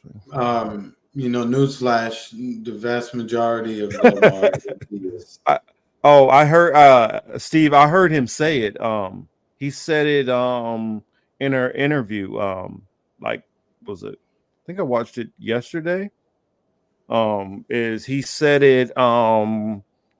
Who's trust me, the people who are interviewing him, that's why you didn't see it, because there's no way you would be caught dead watching those people. But I torture myself with watching some of these people that we can't stand so that I can hear little nuggets like that. You But know, we're uh-huh. uh, to one of the comments. You know, so if you're reading them, I don't recall who said it, but somebody put in the comments that there's something regarding World War II propaganda. You know, we're at the end of the effectiveness of that. You know, that has run its course. We That is one thing that has come out of all of this, is that they can no longer use that to beat the next generation over the head with it. It's bullets to Superman at this point. You know, it's Mm. just not. It's nothing. You can't use it against the teenagers now, the 20-year-olds now, the 22-year-olds now. Has no effect on them. None. They don't care about it. So that's a positive thing. It's well, kind of a testament to that is you look at the new I look at it as Nazi porn. They always got to put out a new World War II. The Nazis bad. Here's killing all the Nazis. They always got to just overload us with more and more and more of those movies. And this new one that just came out, it's kind of like it looks like an updated, tale of Inglorious Bastards.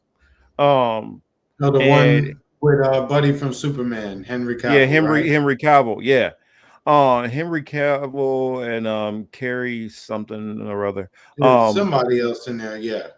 yeah. Well, that movie right now is bombing in the movie theater, and they're trying to make it like, oh well, it's because they didn't do a worldwide release and blah blah blah blah blah. And Scream Rants is making all these excuses Well, let's for. just be honest. Nobody goes to the movie theaters because 99% of the movies they put out are not worth going to the theater to see. And if you just wait anywhere from what is it, 3 to 7 weeks or so, it'll be on the streaming service somewhere. And even Mhm. before it gets on an official streaming service, it's available on the internet. Most of us probably know how to access that if we want to, but I think a lot of us just wait for the convenience of the streaming service because it is a clear version and you don't have to wait for the buffering. There's no language across it. You know what I mean? There's not it's the sound is official. So I mean, but if you want to watch it, there's ways to take in all of this entertainment without subscribing. Yeah, and I mean that's part of it. But even what is it? Civil War, which just came out. Civil War did better, way better in its opening release, and it had a lower budget. And I gotta watch a Godzilla, trailer for that. Godzilla was in its what fourth week, and it still did better than that movie. Um, I mean, I think it's the fact that it was a budget of 60 million, and the movie got like 9 million in its opening weekend. And I think it's steadily going. Well, I think it's what 9-10 million total that is reaped in, and I think that partially the climate right now, people are just not wanting to see another movie of that's making people don't want to see another movie with that kind of context right now.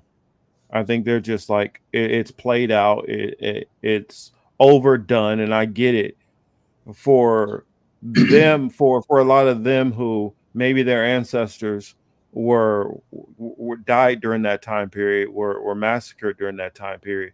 They want to see more and more movies over and over and over of seeing them get you know theatrical revenge. But I think that just a lot of other people that shtick has become stale for a lot of other people. Yeah, it don't work. It And doesn't work no more. It and doesn't work. a lot of people are seeing the Israeli government is no different than those very Nazis right now. So I mean I think that's really hurting them right now and hurting movies like that. Um somebody had a good point that I wanted to respond to. I think it was Cat's comment way up. I don't know, but about some of this censorship. I think the new Planet Apes is going to be good, definitely. Yeah, somebody did and I know I'll tip my hand on who the channel that's putting out some interesting perspectives, but the Mhm. parallels between Kent State and in that time 1968 to now, um, the college campuses thing, Planet of the Apes was released in 1968. This was going on also. There was uh, of stuff, of course, stuff going on in 1968 as far as Israel Palestine, and you had just came off of the 6 Day War in 1967. Um, you had Vietnam going on at the time. That's one thing that's different, that the U.S. is not directly engaged in war. Well, technically, we still are in a couple other places, but not to the level of Vietnam. Um, and then also you had Bobby Kennedy was running um at that time, and now another Kennedy is running at that time. So it was what, Sagar and Jetty who had brought those comparisons from back then. So be careful when you consult fiction for your worldview. Perhaps you may have been engineered. Um I I agree. don't I agree. I don't feel like we consult history for our worldviews. I believe that there are people who do. Um, Exactly. I think Exactly. we just analyze it to see. I think more than anything, the film that's produced is more of a window to the ideology and worldview of the person who is making that film than anything. Because Yeah, people make films off of what they think and what they feel and what's important to them, and so it's more of a window into that person. look, entertainment is a huge part of culture. It's a huge part of American culture. All of these multiple companies. I see it. Multiple companies right now have invested, tens, twenties, hundreds of millions, in some cases, probably billions of dollars on streaming services, right? They are actively trying to find ways to make even more money. So while I understand that we should not be using entertainment as a guide for society, we also, those of us here, probably collectively, when you hear Marcus and I talk about it, you guys should know we're talking about the effect that it has on the people who are unaware of its effects, who are unaware of the amount of engineering that is going in to the programming. Right? We can see it, we know it. So the fact that they can get off certain things and there's no major pushback to certain programs, to certain concepts, or they push through when, despite there being pushback, it does let you know what the ruling class wants to convey one way or the other. So it is yet another reference point. I don't think it should be your only reference point or your first or your second, but it is a very powerful reference point. And uh, I think it's also interesting how we were talking about kind of how like this stuff is going about how they're kind of tipping their hand in a sense and pushing this, and the TikTok ban, how this ties into it. They want to go into Rafa. Oh yeah. Did you see the news about them paying protesters 50,000? George Soros?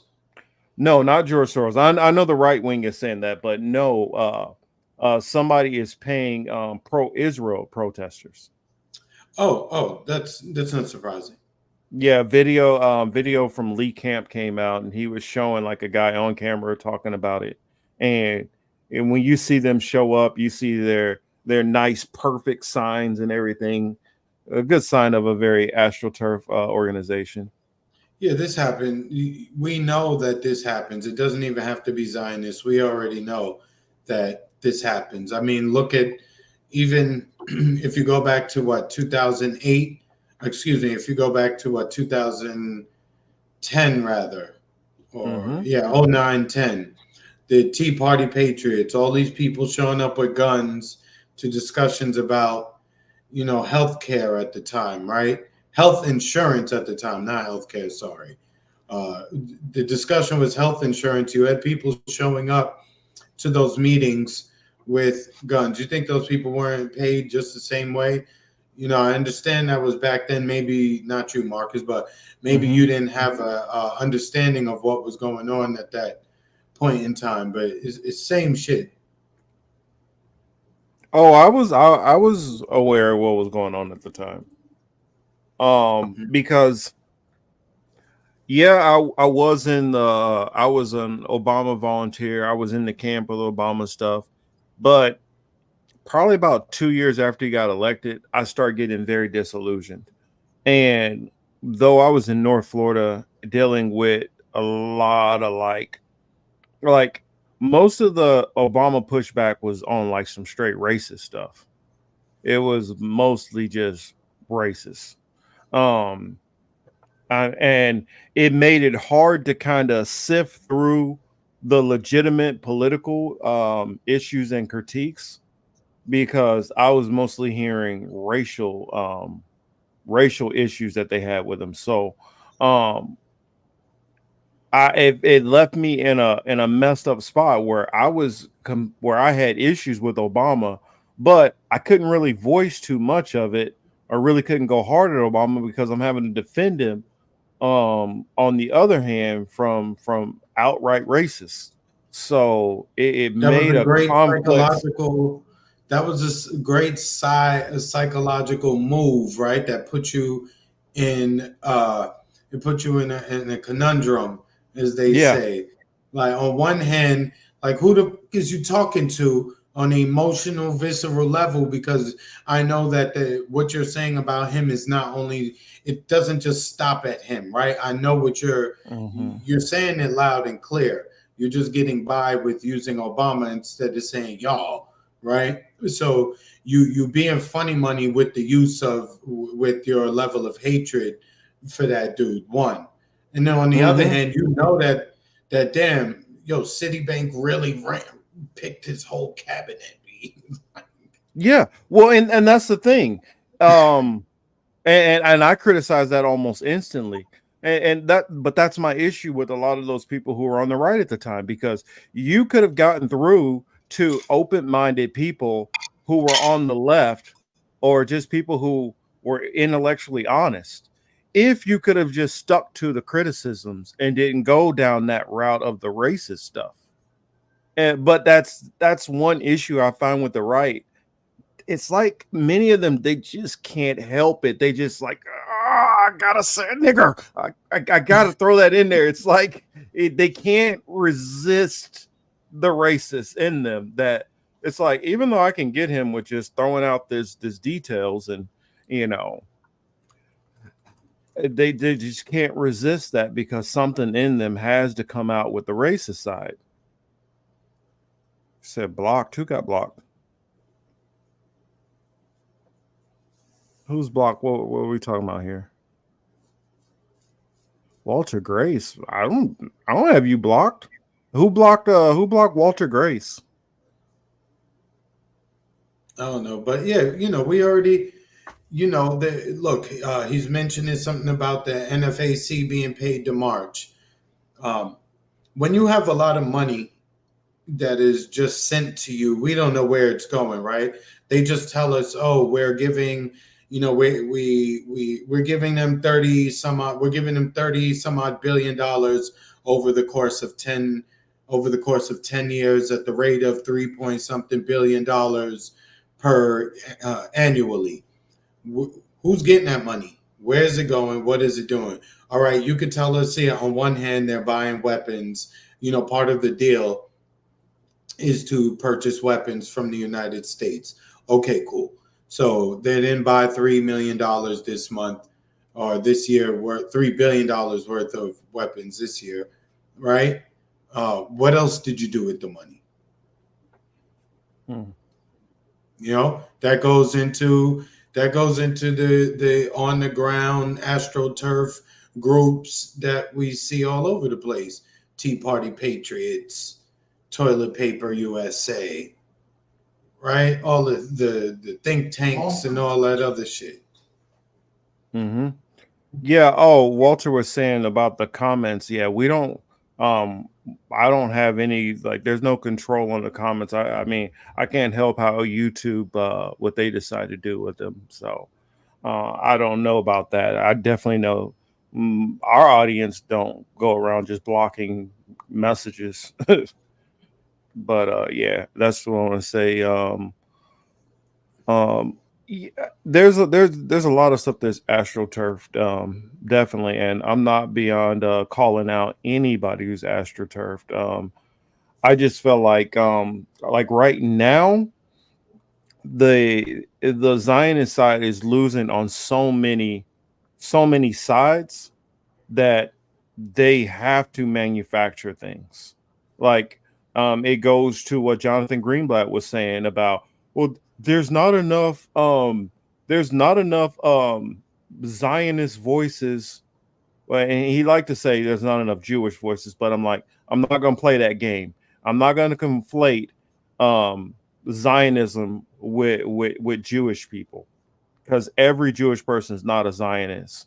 And the Netanyahus and the Jonathan Greenblatts and many of the Zionists want to conflate that. And I feel like that's another thing that is dangerous to do. You're putting people in harm's way because for the bullshit that you guys are putting out, you're making them have to co-sign you when they do not. And Again, we know for a talking fact they about don't co-sign you. talking about using somebody as a shield, right? Yeah, exactly. That's definitely that's perfectly Like, human shielding somebody, and then in the same breath, turn around and call him a self-hating Jew. yes. So if one stands to reason, if you think they're a self-hating, then you should use them as a bulletproof vest, right? Hmm. Because that's at that point you would think that if you disagree with them, at that point you would think that would be their only use. Hmm. But I mean, it's kind of funny because this whole TikTok thing now they're trying to act like it's, oh, we're worried about China getting your data. So you don't care about the American companies that steal our data. You don't give a shit about them stealing our data. Let's stop BSing. Trump started pushing this thing about the data, not the data, but about blocking TikTok. Why? Because he didn't like the fact that a lot of people on TikTok were criticizing him. That's where it first started. Then so he couldn't get that to fly. Next, uh when Jonathan Greenblatt start complaining about TikTok. Now all of a sudden all the politicians want to ban it. Now it's so dangerous. Also, if China was stealing the information of Americans on TikTok, you don't have to be on TikTok for one. That's the first thing. You do not have to be on TikTok. For any of these things, we have to what is it? Agree to terms to any of this bullshit. So it's up to you to decide if you want to. It's funny that this one thing. It's up to you if you want to continue. Remember the old games? But Yeah. but I mean it's up to you. You decide if you want to do that shit. And also, what the hell would China be doing? What could they benefit? I don't know. That I got barely just enough money to pay my rent and whatever. How does that help them in any kind of way? I don't have government secrets. So I don't get how them knowing what average American citizens, how that would make any damn difference. So I don't know.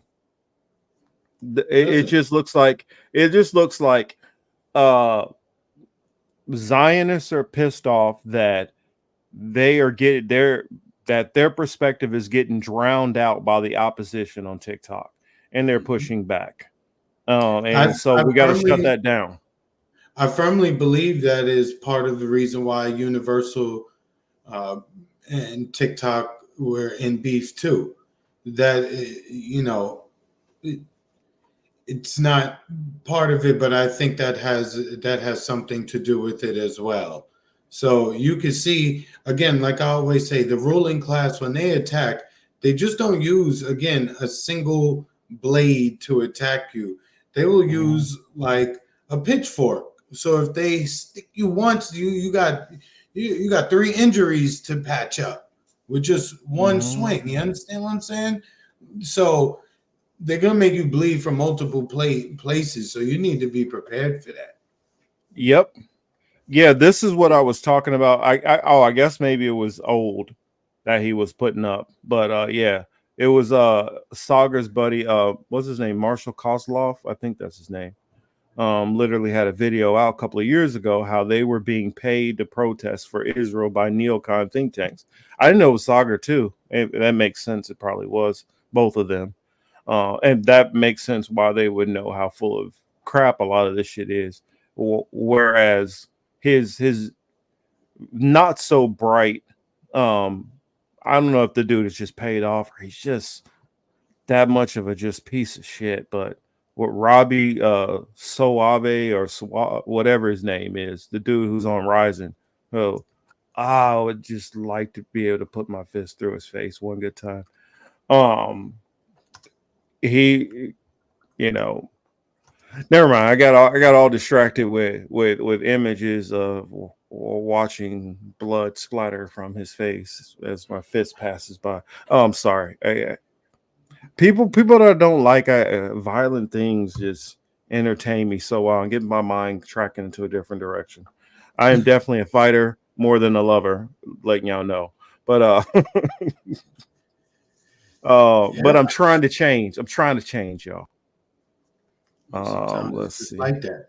You know, we're in a again. One thing that we can do is actually document the change in the attitude amongst the citizenship. That is one thing that we can accurately gauge just through regular conversation.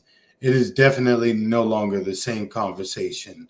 And again, I think that is progress in itself for here in the United States. How that plays out throughout the rest of the world, I'm not too sure yet. You know, everybody is Mhm. different in different parts and they look at things differently.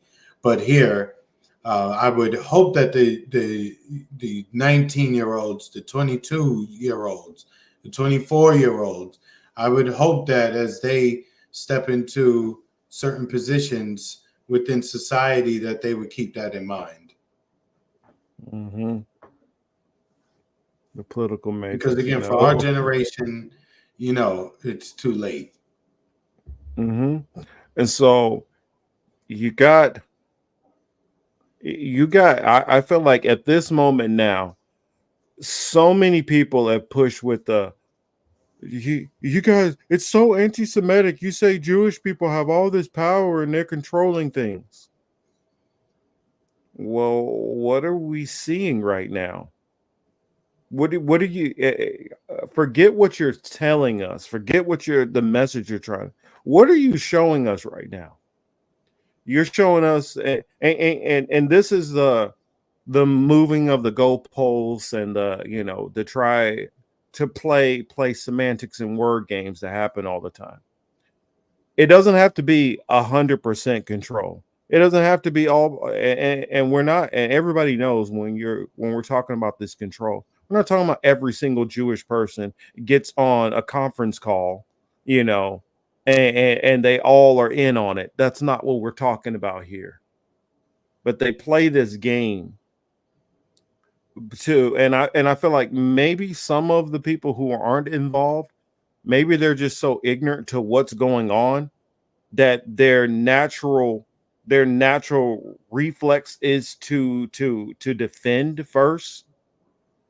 And I get that. Some people will defend their side first before really thinking about what's being said and the truth in it. And I get that when you're playing by teams. Oh, they just come after us. And also, if you've been fed this narrative that the whole world has just been against you all these years, when I'm not even going to go into that right now, but if you're going into this belief system that everybody's against you, and you can look at examples of the last couple hundred years, examples I would say that are out of context on that they're coming after you, then of course you're going to feel like, oh, when people are pointing out those people at the top, then you feel like that's an attack against you also. Like I've said plenty of times, I feel like uh, there's always a class divide, and that class divide works the same way with Jewish people also. Those Jewish billionaires, I don't feel give two craps about the rest of their people who are poor, or who are middle class, and are perfectly fine with using them as human shields as they push their agendas, because they know that, hey, y'all can't touch me. But I'm like, yeah, but you're making it dangerous for the rest of your people, which I could go into some of my thoughts and theories on stuff that was happening in 1938, 1935, 1932, but I'm not going to go there right now. I can even go into some stuff in 1913, 1914. But for those that know, they know. And for those who don't, do some research. Yeah. Again, you wish you could have. You wish you could, just state a few facts to your neighbors and friends and things like that, and have them recognize and realize, relatively quickly what is happening, what is going on. But there's such pushback that, again, things are going to be static. The status quo is going to remain for a little bit longer. But I do, as I keep saying tonight, I think we're in the middle of a great change. I think that an old time European mindset, at least here in this country, is dying off. You look throughout Africa, you're seeing headlines that should be grabbing your attention almost every day. Unfortunately, Congo is one that comes to mind. They're still fighting in the Congo. Millions of people are displaced at the moment. The rains are coming down. People they're living, you know, in the bush. They're creating makeshift tents with people literally just holding like what would be like a tarp. They're standing in the corner holding the tarp up for everyone else so people can sit under the tarp. They would have to probably do that in shifts or something like that for the people.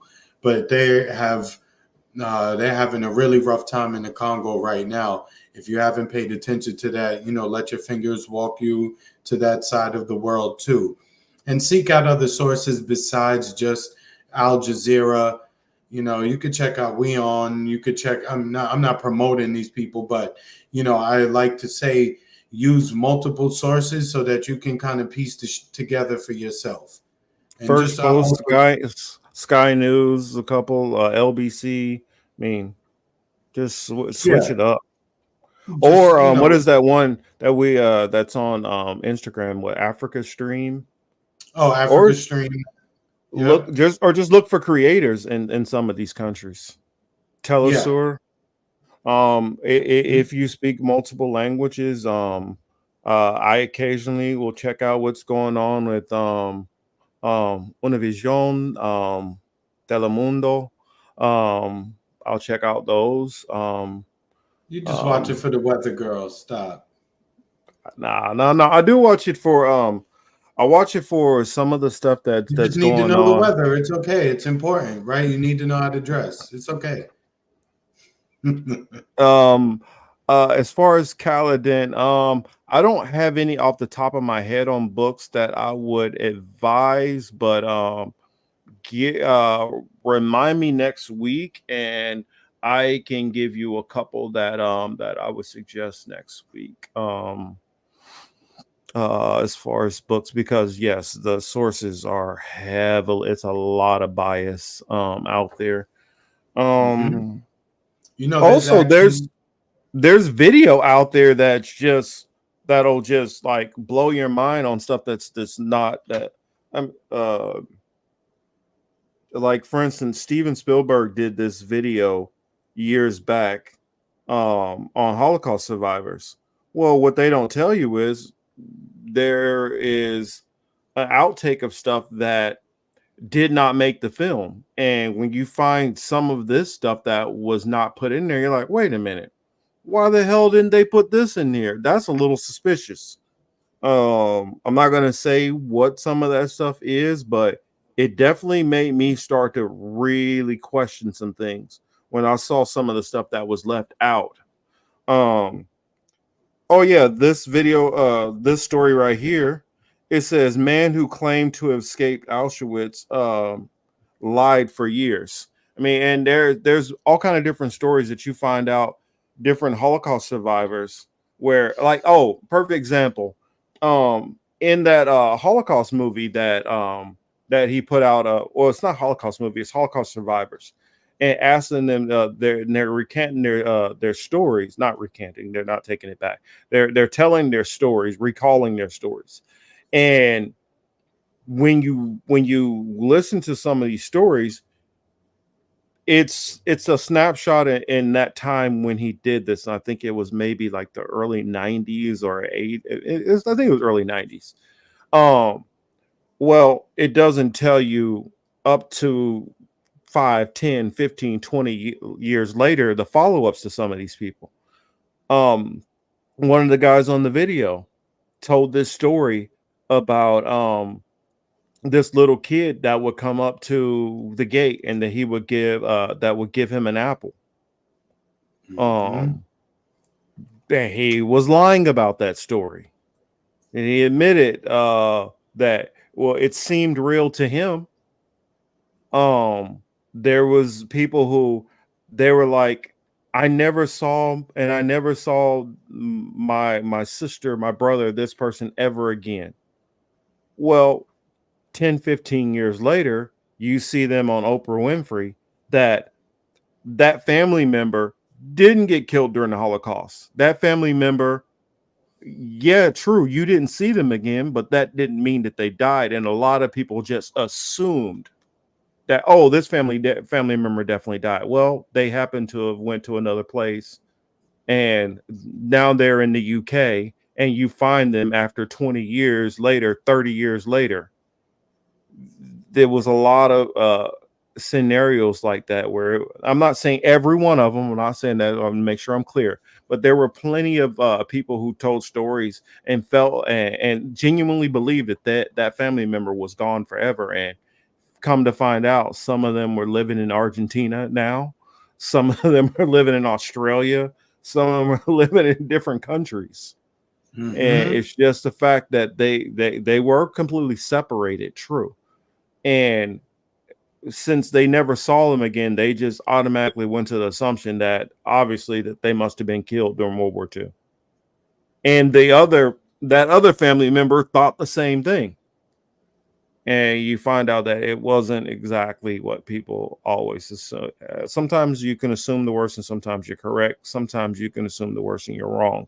But somebody like Steven Spielberg, he knows these updates, but he never decided to, oh, great news, we found out that no, none of that. And it makes me wonder, are you trying to be deceptive? Are you trying to not tell these stories? Are you just trying to weigh on victimhood or pity? Because when it comes down to it, if a person's a victim, they're a victim. I know the right feels like the worst thing ever is that you can be considered a victim. Well, if I came and hit you over the head with a baseball bat, you are a victim whether you want to be or not. Hmm. So the whole thinking that it's a shame and being a victim, that's a whole nother thing. But sorry, I went on a little rant. No, go ahead, man. Keep going. Let me go Mm-hmm. fill up my cup real quick. Go ahead. Kaladin says, my dad is a huge World War II nerd, and I tried to read some of his books, but they're all yeah. Well, you got to remember um the people who win kind of pretty much dominate. Also, in our school systems, who do you think that we're hearing the story from? Um, Also, I would say read some of the books that the Russians wrote. Some of the stuff that the Russians wrote contradict some of the stuff that you're being taught in our school system. Um, that, like, for instance, they don't talk about how many Russians that were killed during the Holocaust. Those numbers don't get added in or factored in. Also, in the Russians go into how many other people beside Jewish people were killed. It goes into the LGBTQ. Well, it wasn't no T at that time, but the LGB. How many of them who were killed at the time? How many Africans were killed at the time? How many disabled people were killed? Because they killed a bunch of disabled people too. None of that stuff is factored in. How many gypsies were killed? None of that's talked about. All the focus is on Jewish people being killed, Jewish people's trauma. Everybody else's trauma is like, okay, we don't even care. I mean, and you keep in mind at the very same time that that was going on in the Congo, King Leopold killed a minimum of about 10 million in the Congo, and not even that's just the ones he killed a low estimate. That's not factoring in that how many were just maimed because there was a lot of arms chopped off and legs chopped off, and a lot of this is documented. But that atrocity, that genocide is like that. Who cares? We're not even going to talk about that. And I think possibly because if you talk about that one, they feel like that takes away from the people during the Holocaust that dies. It takes away from saying it's the greatest atrocity that ever happened when there are many atrocities with much higher numbers of people who died, which aren't even giving any credit. There's no movies talking about some of this stuff. Mm-hmm. And like I said before, You can't afford, again, um, you would take over, you would take control of the vehicles that allow you to control the narrative, the truth. So you would take over mhm. the vehicle that creates movies. You would want to control that 1000%. You would want to and take control and of, and who controls the movie industry, yeah, you would want to take control of the newspaper industry, and who print. controls that for the most part, You would want to take over the cable news. I mean, before we even get to cable, the news channels, right? and who controls a lot of these. I mean, I The get it. Everybody radio, wants the to throw radio the station, anti-Semitic around, but let's just look the, at who's in the charge. radio. Period.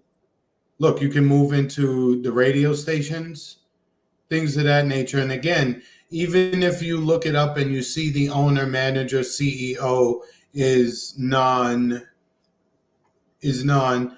If you pay attention to the board of directors, if you look that up, you'll see who owns the majority of what. It's very Mhm. telling. Yeah, it's It's very very, telling, and this is the frustration, because which a lot of people I don't know how to even begin. A lot of people don't even know how to do that research. well, and this is where somebody like Kanye frustrates me because Kanye will drop some of this information, but you just said a whole bunch of ridiculous, stupid stuff in the middle of it. So now everything you say is looked at to be illegitimate. I mean, it's the same thing a conversation I was having with somebody some time ago. online, of course, and I misspoke and said something in reverse. We were talking about Turkey, and I said majority of it's in Europe. I meant to say majority of it's in Asia, but the European part is the part that's most focused on as far as Turkey. Well, because I mixed that one little thing up, that person took that as an excuse to invalidate everything else that I said. And that's the same thing with somebody like a Kanye. You put out 75% of what you said is garbage. So now let's not listen to the rest. Throw the baby out with the bathwater, as the phrase they say. And I know our audience doesn't do that. I'm so proud of you all. You don't do that. But No, you shouldn't. most of the people in the mainstream, they do that. Oh yeah, absolutely, absolutely. So to touch on, well, you got anything else on this, Marcus? Oh, the only thing else that I would say is because this goes to the next phase of where something like this goes. Because I don't have very much more to say on all this topic. Um, but Pierce Morgan had what's his name? What's that professor's name? Hersheimer. I can't remember. Let me check real quick because I want you guys. I recommend that you guys check that interview out. Um, and You and said he I interviewed a huh? professor. You said Yeah, he I'm interviewed a trying to. professor. I'm trying to remember what his name is. He's Jeffrey typically Sachs, no. not He Finkelstein, no. not Peterson, John Mearsheimer. or Yeah. Mearsheimer. Okay. And so, and it's not that I'm trying to advocate for people to watch Pierce because honestly, his show lately is almost unwatchable. It's just so trash. You can't even like get anything out of it. It's just more of a circus these days. He brings on a bunch of people to yell and scream and holler, and he's bringing on these Zionists who have no decorum, who have no self control, who are just frothing at the mouth, just screaming off the top of their head. Um, oh, how do you spell it? It is Mearsheimer. And it was just like a couple of days ago. Yep, that's it right there. And if you wanted to show any of it, skip towards the end. It was like probably the last probably 10 minutes of it. Um and in there, and fair use, we're doing this for educational purposes. Um it got into yes, the morality of dropping atomic bomb in World War II. Yeah, that's the area that I want you to go First of into. all, it was the Israelis who started.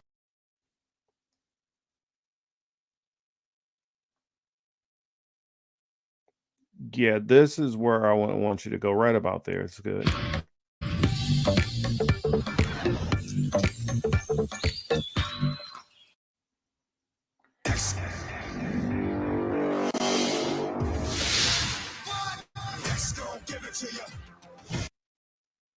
Horrendous. Yes, the loss of civilian life is appalling and unprecedented, but it will save maybe 5, 10 times as many civilians getting killed in the longer run of this war goes on. Pause it. You can make that argument for sure, and many people make. You can't. That's the thing. You can make that argument, and all it is an argument that if you drop a bomb and you take out this many people, it can prevent the loss of life down the road. For one, nobody knows what anything is going to do for certain. You don't know for a fact that if you do X, this is going to stop that. So it's all a guess. This is why people like Pierce Morgan, I'm so glad that they don't have any control over any kind of weapons or make any kind of decisions when it comes to any kind of war fronts, because you're an idiot if you think if you do this, then this is what you do, and no, you don't. You never know what's going to be the ramifications for anything. For all the people knew, and this is them talking about basically dropping an atomic bomb. If you dropped an atomic bomb, then that saved that many more service members down the road.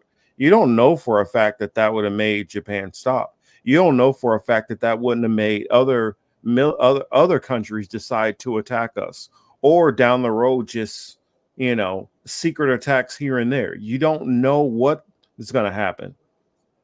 But sorry, you can go ahead and continue.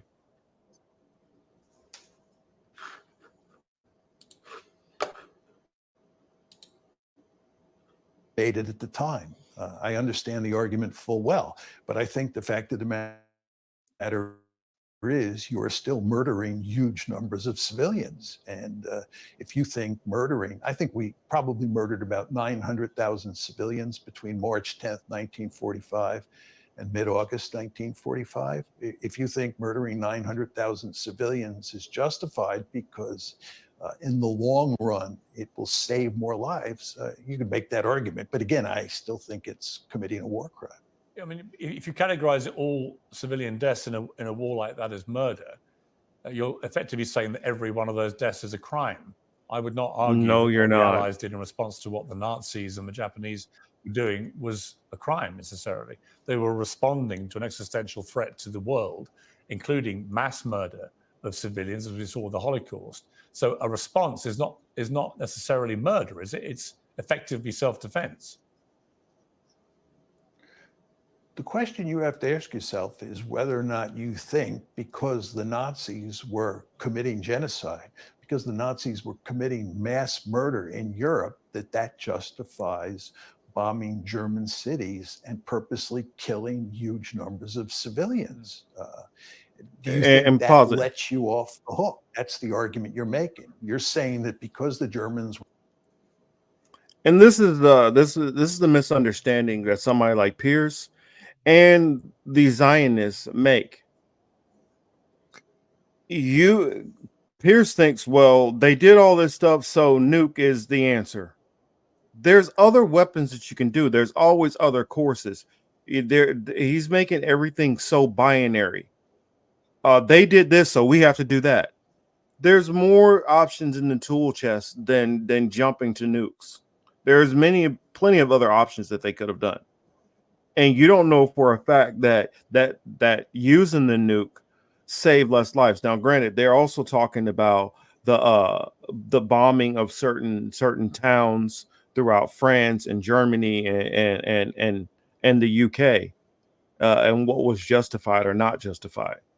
That's what they're talking about also. But Pierce jumps to and it's just like with Israelis. They think, well, or Zionists, oh, well, bombing, that's the only way we can do it. For one, the bombs that they're dropping, the 2,000-pound bombs, do not get down to the tunnels. They do not destroy the tunnels. They know that they don't destroy the tunnels. What they do is they destroy everything above the tunnels. That is not destroying the tunnels. That is not taking out Hamas. The only way, if you felt like you needed to take out Hamas, is you have to get down on the ground and you have to go into the tunnels. And if you are going to possibly lose troops going into the tunnels, that is a risk you have to take if that is what your stated goal is. Bombing from afar and thinking that solves the problem is not how you get there. But it's pretty clear to at least myself that that's not the goal. The goal is the ethnic cleansing. The goal is to destroy everything so it's easier to push them out. It's not even about necessarily trying to kill Hamas. That's Correct. Not the goal. It's another one of the things on the checklist, as I was referring to before, is the expansion, right? They're going to be able to expand after this in ways that, people didn't even realize. At least I think that is my personal opinion. Obviously we will see, but based on the money that they talked about, based on their plans, I think that I'm willing to make somewhat of a bet on that. Yeah. And then Pierce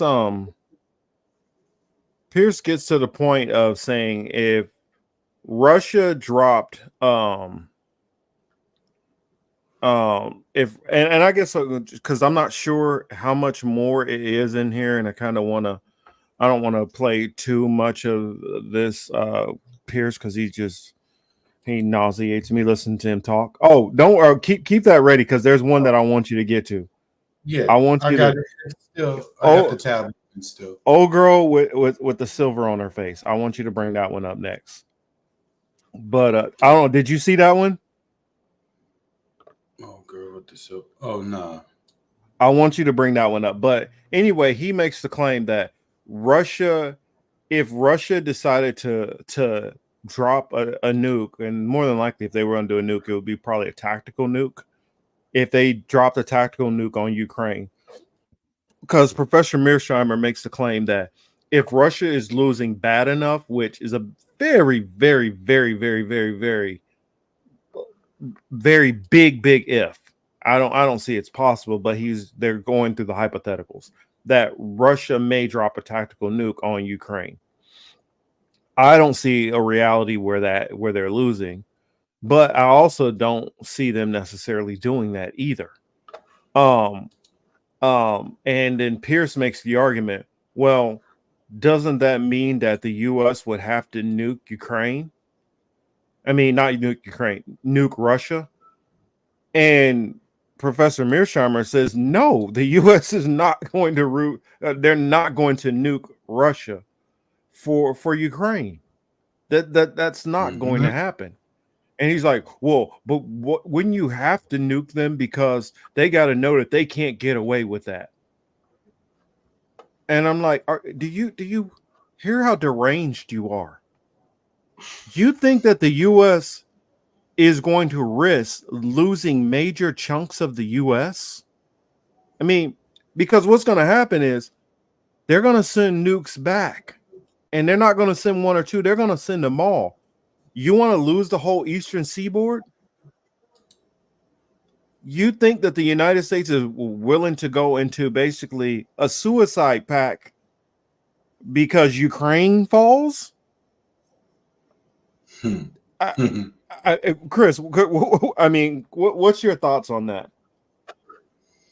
I mean, self-explanatory. It doesn't sound like it makes a whole lot of sense, right?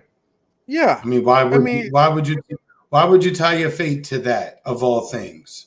Yeah. Like, isn't there a bigger reward out there if you're gonna take a risk? Isn't there a bigger reward out there besides Ukraine? Well, Pierce is so unhinged.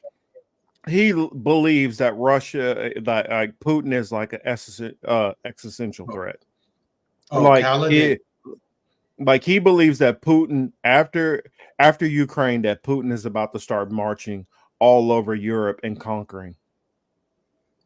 Kaladin says it really is a jobs program now. Yeah, the job is in moving money. So if you're in financial services and you know how to move money, or you know how to make it disappear, then yeah. So that's what the jobs program is as it relates to Ukraine specifically, because I don't see what they're doing. I mean, they tell us there's strikes inside of Russia. I don't necessarily see the Russian president making a big deal about it. I don't see the Russian citizens necessarily making a big deal about it. Admittedly, I don't take in a lot of RT. So, but I would think that if there was if there were large protests, I would think that they would cover it, or maybe not. I don't know how much RT is in league with the Putin government. I would say they pretty much are, though. On some level. What I think it is more than anything is the U.S.'s sloppy way of thinking that they can hurt Russia. That we can get Russia to spend a whole lot of money. We can get Russia to lose a lot of troops. We can slowly hurt Russia through or weaken Russia through this war. Mm-hmm. I think it's a fool's errand. I think it's stupid. True, it's shuffling a whole lot of money to your weapons contractor friends because they're getting rid of some of our older stuff so that they can buy new stuff to replenish for our military, because that's what's going to happen. They're not giving them our new stuff. I mean, the stuff that they're getting is all going to be older It's weapons not going to anyway. be like, maybe It's within the clearing it's last clearing out the inventory. I was about to say exactly because the new budget's about to come up. This is an election year. You can, if you want to make a safe bet regarding one thing that the United States government will do for the year 2025, 2026, 2027, is that they will increase the military budget. Mm-hmm. That much Well, we know. And they'll call well, it defense. It's another one of these oxymorons that we use, right? It's defense. Ain't nobody coming over here attacking us. You ain't defending us. You're you're committing flagrant fouls. oxymoron like the IDF. Yeah. Since I'm sticking with the basketball theme, that's a flagrant foul. You know what I mean? Mm-hmm. What they doing? And it's a flagrant too. They should be booted out of here, to be quite honest. And the suspension, and they should have to write a letter to somebody. Basically kind of like what they did to Kyrie when he came back. They said, "Oh, you're gonna have to donate to this particular Jewish cause, and you have to meet with a rabbi for sharing the link to the Amazon movie." Mm-hmm. Oh, the movie on Amazon, Hebrews and Ecclesia. Yeah. Mm-hmm. But this is I'm telling you, the Russia hawks, and this goes back from programming. Yeah, and we talk about TV and movies, like you shouldn't take your ideology from it. Well, sorry, a lot of people have. A lot of people have Mm-hmm. taken their ideology. People in power have taken their ideology off of the programming that TVs and movies and books and all that stuff has put out, that Russia is the evil bad guy and they need to be defeated. Now, why is Russia this super evil bad guy that needs to be defeated? Why? Why is it a problem? Are they really this evil bad guy? Or are they somebody else's bad guy, or somebody else has an axe to grind against Russia for some reason? I would look back at, things that went on. Look back to Russian history and start digging through Russian history, and you'll start seeing things, and things will be more clearly. This is one thing which I had to do, just with history myself, to start exploiting the holes in American history. I start comparing it with history in Iran. I start comparing it with history in Turkey. I start comparing it with history in Egypt. And when you start comparing the history of events from another angle, from another country's perspective, you start seeing holes in some of the stuff that we talk about. You start seeing some of the lies. I truly don't understand see Well, you got to because go back to again I the 20th century. should I go on ahead and say it? Should I go? I got a way to tiptoe say it. Go Well, back and remember look at the Bolsheviks. In the late 1800s, Russia had pogroms, and they were openly targeting that particular population. So that has Look never back to been better. look back to the pogroms. Look back to people being pushed out of Russia. Look back to the Bolsheviks. Look back at some of that stuff, and don't look at it from the American angle or the American propaganda. When you start looking at it from that angle, you start realizing why certain people. I mean, think about it. You know how many people in our government who have a Ukrainian background, like that are actually descendants from Ukraine? Yeah, several. It's way more than makes sense of how many people are Ukrainian descent in this country. It doesn't add up. It doesn't make sense. It doesn't make sense that a lot of people who have power in this country have an axe to grind against Russia and have for a couple of centuries. Mm. But Yeah, yet, they got Russia beef is with them. always the enemy. Yeah, that's part of the reason why Russia. That's part of the reason why Russia is disliked like that. Keep in mind there were elements that said, "Oh, once we got Germany out the way, maybe we should tag team and get Russia out the way."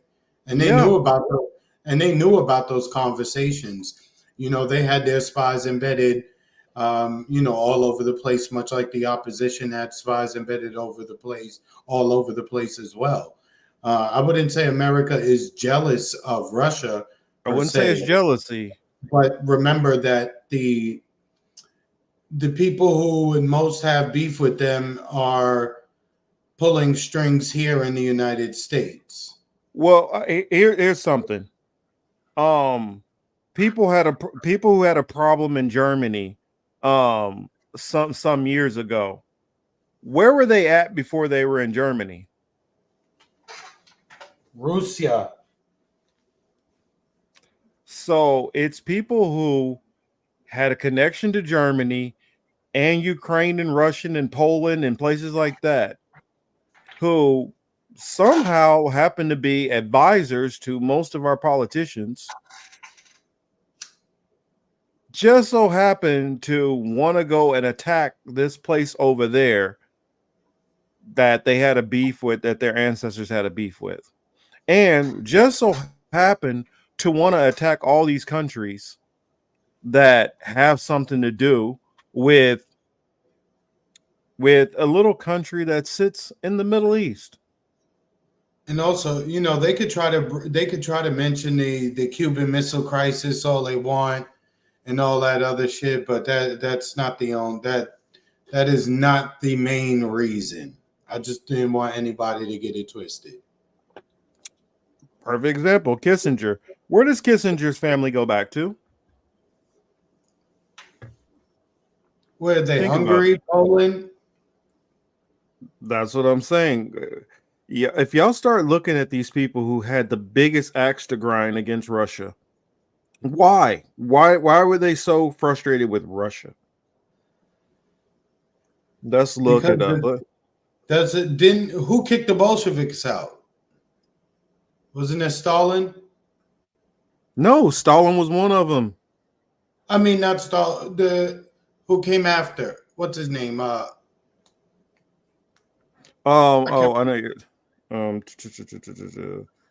saying who got rid of them? Like, what was the event there, the catalyst that got rid of them? That I'm drawing a blank on. Yeah, Right, hold on a second. What you looking up? Thank you, Warren. Yes, Khrushchev. That's the guy we're talking about. Thank you, Warren. Mm-hmm. It was Trotsky that got kicked out, right? Trotsky got kicked out. Stalin got kicked out. And go look up their backgrounds and see who they were. Go look at. I mean, I know we got a lot of people who align with socialism. Go read into some of this. Go really read into Karl Marx. Go really, really read into Karl Marx and see some of the critiques that he had. Because Karl Marx would probably be in the same shoes and wheelhouse with the Norm Finkelsteins of today. You think so? Oh, without a doubt. Do you know that in Karl Marx time they called him a self-hating?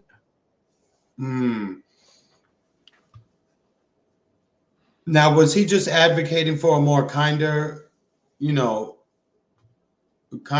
gentler life? Or well, he was talking about the powers that be who had a lot of wealth and power in that society, how they were treating people.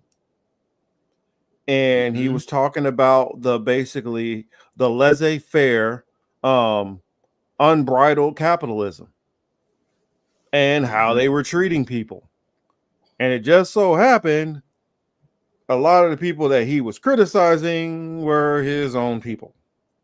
Mhm. That's why they had an axe to grind against him. That's the reason why he got so demonized by so many people. And therefore, that's the reason why a lot of them didn't like Marx. So you had one camp who they really liked Marx and they try to push on the philosophies of Marx. And then you had the other camp who absolutely hated him of his own people. Okay, so Marcus, so we know what was, we know what is, you know what will be, right? Let's let's Mm-hmm. look at that, right? So Mm-hmm. 10 years, the people who are 16 now, 17 now, 18 now, 10 years from now they'll be close to being 30 years old, right? The 20-year-olds will be 30. What does that look like in your eyes? Oh, I think that they're going to be a lot more critical of a lot of things going on. But at the same time, it's hard to tell with this younger generation because they have so much BS that's thrown their way. And are they going to be the dumbed down version? Or are they going to follow the suit of all the new information and be more aware of their surroundings? Because some of them are like that, and some of them seem more dumbed down than past generations. It's just a Yeah, matter of who takes to the top, who ends up guiding and leading things. Because what we're seeing is older populations are instead how they used to pass on the torch to the next generation. They're not doing that anymore. Older people are like trying to work into well, and I'm not saying they're trying to. Older people are not like stepping away. yeah, not at all. If you look at just even look at the United States government, I mean, it's the white hair government, right? You Mm-hmm. know, and it's not even wigs this time, right? And I This think time, that's setting the new precedent of how it's going to be. The Richie Torreses and the Cory Bookers, they're going to be around until they yeah, ripen gray. yeah, and that's what it is. You know, the look. You could try going the electoral route, but it doesn't work because you know the way that the system is even physically drawn out, it works against you. Mm-hmm. You know, more than half the populace doesn't know anything about anything. Right, their head is down. They just go to work. You know, they don't really know anything. They're just kind of like the NPCs, right? As you know, the phrase Mm-hmm. become popular. You Yeah. know, those who know, like, what are they going to do, right? Like, what's the next level besides talking about it? What are we going to organize towards, right? You know, Mm-hmm. me, my thing is like we should start look. I think, you know, the Amish model or people who live, you know, modestly like that. I really think that's the wave if you want to stay outside of the bullshit going forward, right? I don't think that you can live within the confines of the matrix, so to speak, even though you're still within the matrix, but I don't think you can live um, in it and not be truly affected by it, especially on some basic shit like food and water. Yo, oh, speaking of food and water, All right, Warren. throw in that little fade in fast night. Oh, hold on, Warren. Hold on, Warren. Don't go yet. Don't go just yet. I gotta give you a gift. Chris, play that video. Which one? Oh, okay, good. Yes. This woman, and you can skip forward about 2 minutes in there. She approached Alec Baldwin in a coffee shop. And In a moment, I'll debate all that with Hassan Piker, Emily Austin, Esther Kraken, wait a minute. and Oh, James Barr. skip But first, forward a little we'll far. there Wait a who minute. of Barney. Well, welcome to Uncensored. Crackhead Barney is her name. I've been waiting for you, Pierce fucking Morgan. Okay. I wore my diaper today for you, Pierce. Do you like it? Not particularly, no. Do you want to sit down? And Pierce, can you bring me to Buckingham Palace? I would like to meet the Queen. Well, I'll tell you what. I'd really like to meet the Queen. I don't think the Queen, if you mean Queen Camilla, she is probably tied up with royal engagements at the moment. If you meant the Queen who died. Get me in, Pierce. Yeah. Get me fucking in, Pierce. I want it. Okay.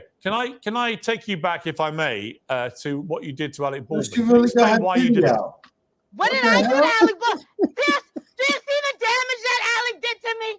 Do you see the damage? Look at my arms. Look at my arms, Pierce. Look at my neck.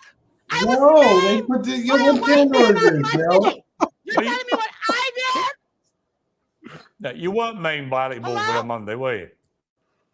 I was maimed. No, you weren't. Yo, what channel is this? Is this a channel? That's on Pierce Morgan's show. Like I'm saying, is this on the channel or is this on YouTube or what? In the UK, I think it is. Oh, okay. In the UK, it's a channel. Okay. Mm-hmm. I was gonna say I don't think they would put this on TV here in the United States. That's a bit much.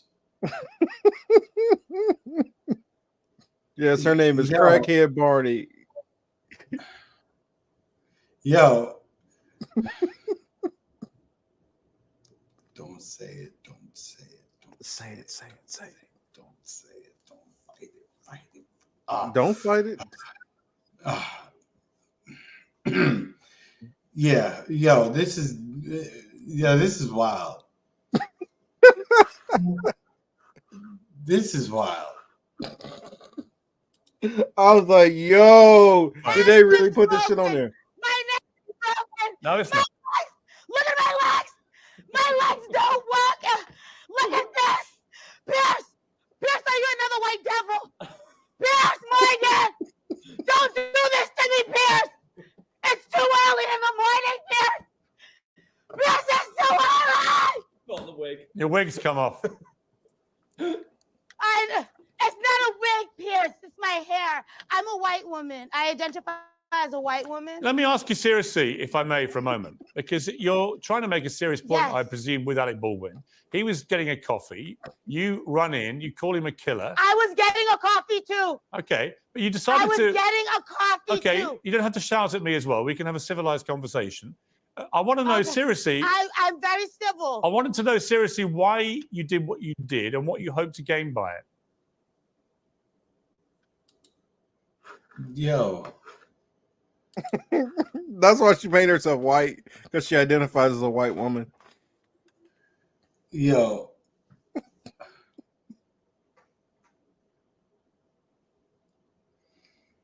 You see how she moving?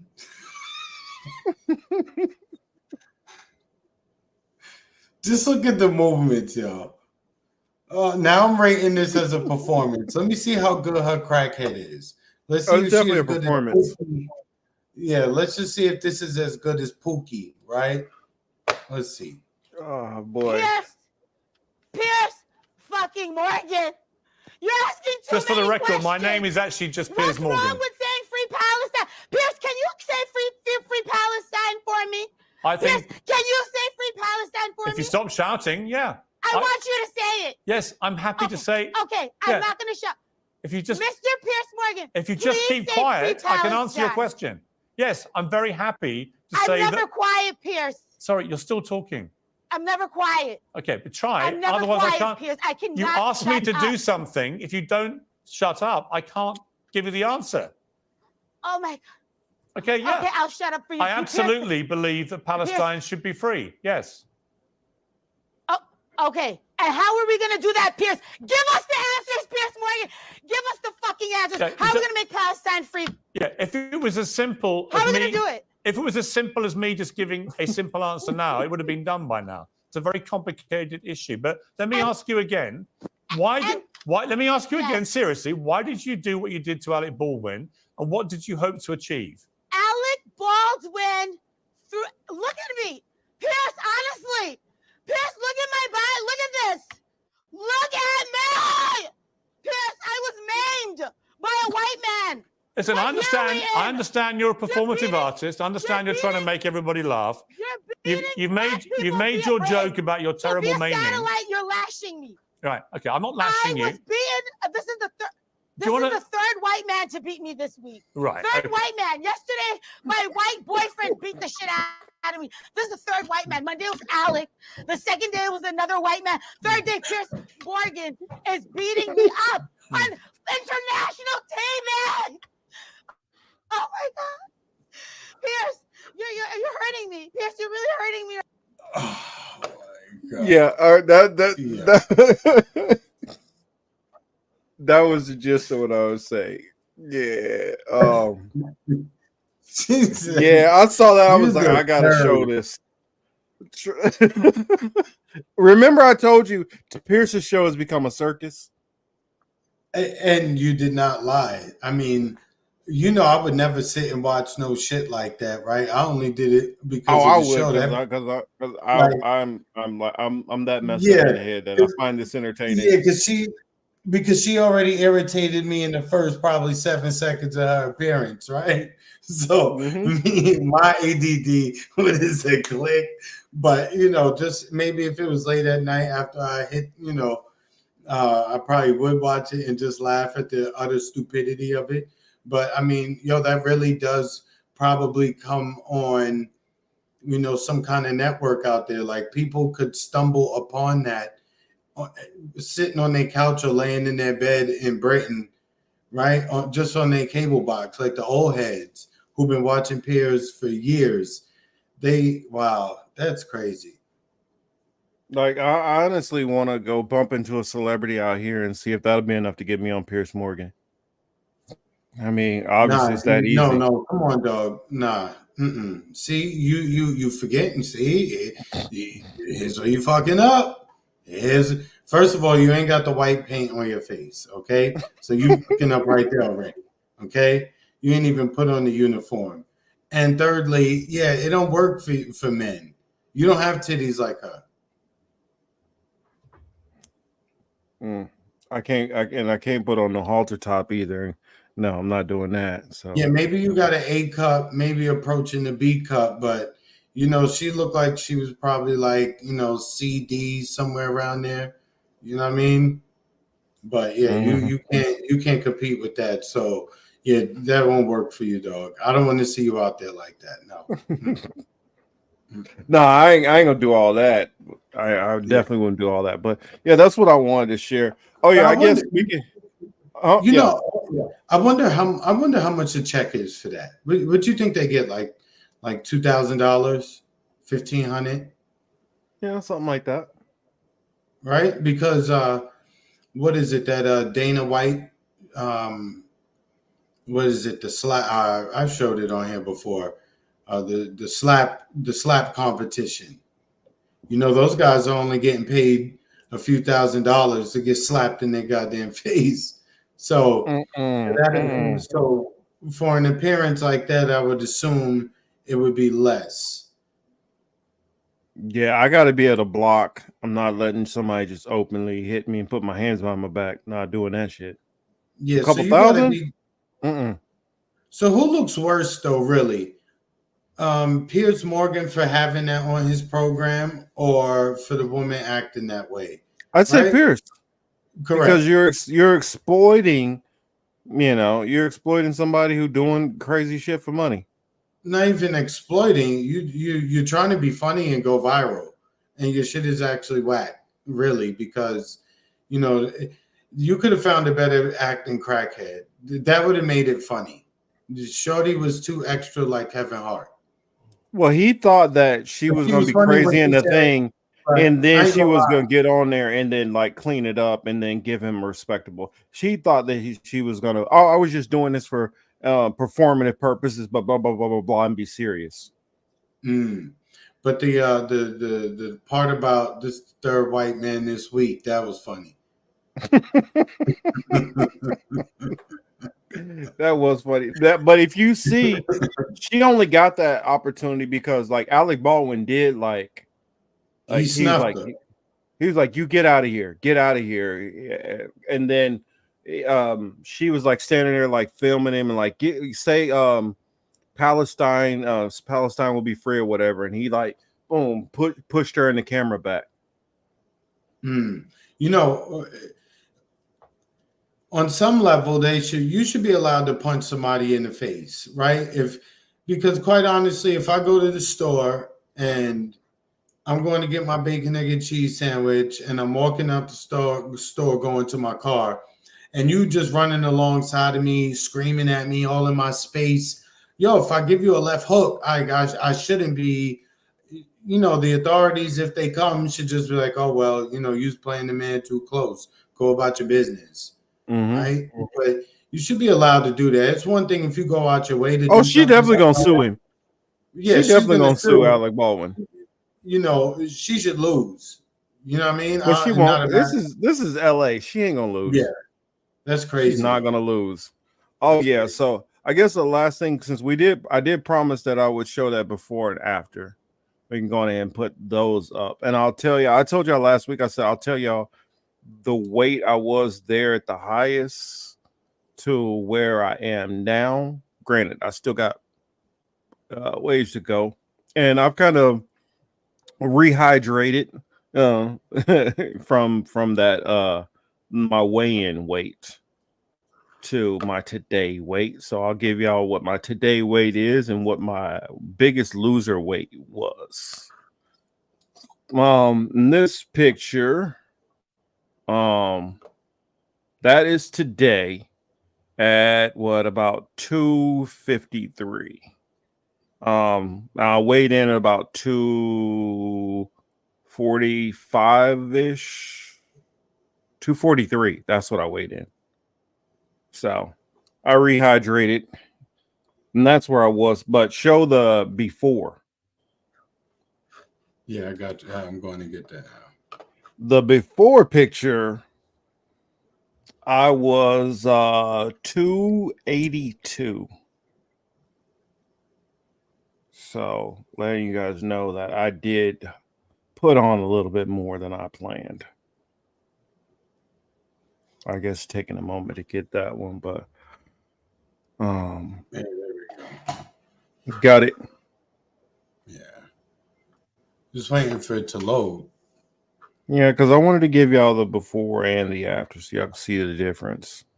There we go. Where I was at. Where I was talking about, I had to lose some weight when I was seeing how I was looking in these pictures.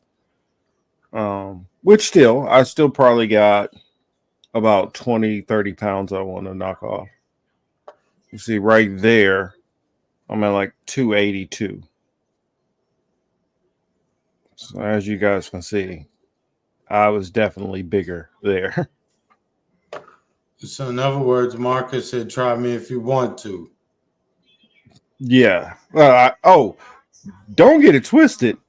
I still would put hands and feet on people at that weight still. I just probably get tired a little faster. But that's the whole problem. But trust me, you just have like a raging, like a rhino coming at you instead. You know what? That's why it's important that your hit rate be like 80% or higher. Oh no, I'm hitting through your blocks too. even your block is gonna suffer some damage when a rhino coming at you like that. Yeah, man. Well, yeah, that's where I was, and I will update y'all, of course, with more of my progress as I drop down some more. Yeah, I mean that's about it. As usual, thanks for everybody for coming out, hanging out with us. Checking in and out. I mean, just hit that like button for us, if you will. What's going on next? What's going on besides NBA playoffs? For me, that's about it. That's my nightly routine now is I just watch the playoffs. Like I'm a basketball, fan, and I'm gonna watch my playoffs. It's better to watch that than the bullshit. At least I can see the bullshit there, the point shaving and all of it. I told you about homeboy who got booted who got suspended. Yeah, Did I tell you yeah, that? yeah, yeah. Well, you Yeah, talked yeah. about it, and then since you talked about it, then I saw that he got booted. Yep, for life. Mm-hmm. And I think his bet that they got him for, I think he won like $21,000. You idiot. You was on a What rookie a nigga. contract. You was on a rookie contract for a few million, and you went and blew that shit over what? Over because you couldn't help yourself, dog. You was already getting paid way more than what you would have had you had a regular job. Where you gonna get a regular job and make a few million in 3 years at 22, 21 years old? You know where he about to go. He taking a trip overseas because that's the Oh only yeah, place yeah, he yeah. can go. Yep, he gonna go play for China. He gonna go Canada. He gonna go down south and use somewhere in Europe. But yeah, he's Oh, yep, he about to be playing in Barcelona. yeah. They have no problem taking him. He better holler at He better holler at No, Stephon. Yipper. No, Yipper. But he better holler at Stephon Marbury so Marbury could put in a good word in China for him. Because Now China, he'll get paid in China. well, and Stephon Marbury is a god in China, right? Mm-hmm. In his part of China, they got a big ass statue of Stephon Marbury Well, it's in better than China. Iverson's statue. Oh yeah, I know. They was making fun of him, but at least everybody else's statue But is the that's same what way Philly in the do. Iverson case. But Philly, Yeah, they make their statues little. So I yeah. mean, So I was like, all right, they didn't do Allen any different than they did everybody else. So see I was what they should do if somebody should be petitioning to get a statue of Allen somewhere else downtown or something, Philly. yes, like how you got the Rocky statue. You know what I mean? You should have something like in a park with Allen Iverson, some kind of bronze, statue. Like you got the bull of Wall Street. You need something like that somewhere in Philadelphia of AI to where the Mm-hmm. public can, take pictures with it, and then somebody can get paid to clean the bird shit off it. Well, if they were smart, what they can do is take one of these parks, make it like actually like fund it and turn it into like a place where a whole bunch of basketball courts are, and then put him, Dr. J, was it Barkley, Moses Malone. Barkley, Moses Malone, Dawkins, like put a whole bunch of the greats out there and make Hmm. this like a new thing for everybody to be down there, and go And check even out. like fund a facility, right? An indoor gym. Find a way to organize it. Find somebody to fundraise for it. So that you can start leagues and have just do something else for these kids to do. You know what I mean? Mm-hmm. Yeah, that's what I think anyway. That would be a great idea. Facts. But yeah, that's all I got. Let me see. Oh, I do got I will finally get to uploading more content on the Young Morpheus reviews. I got a short that I've been working on like forever. There's a lot of moving parts to doing a short. A short actually takes a lot more work than any other video because there's so many clips and so much editing to do. There's so But much you just have to cut out just off top, that part alone. And it's like, where do I cut this and where do I let it start? Where well, do I end it? this is even just on pictures. For one, gotta accumulate all the pictures, gotta cut them down so they fit into this 59 seconds.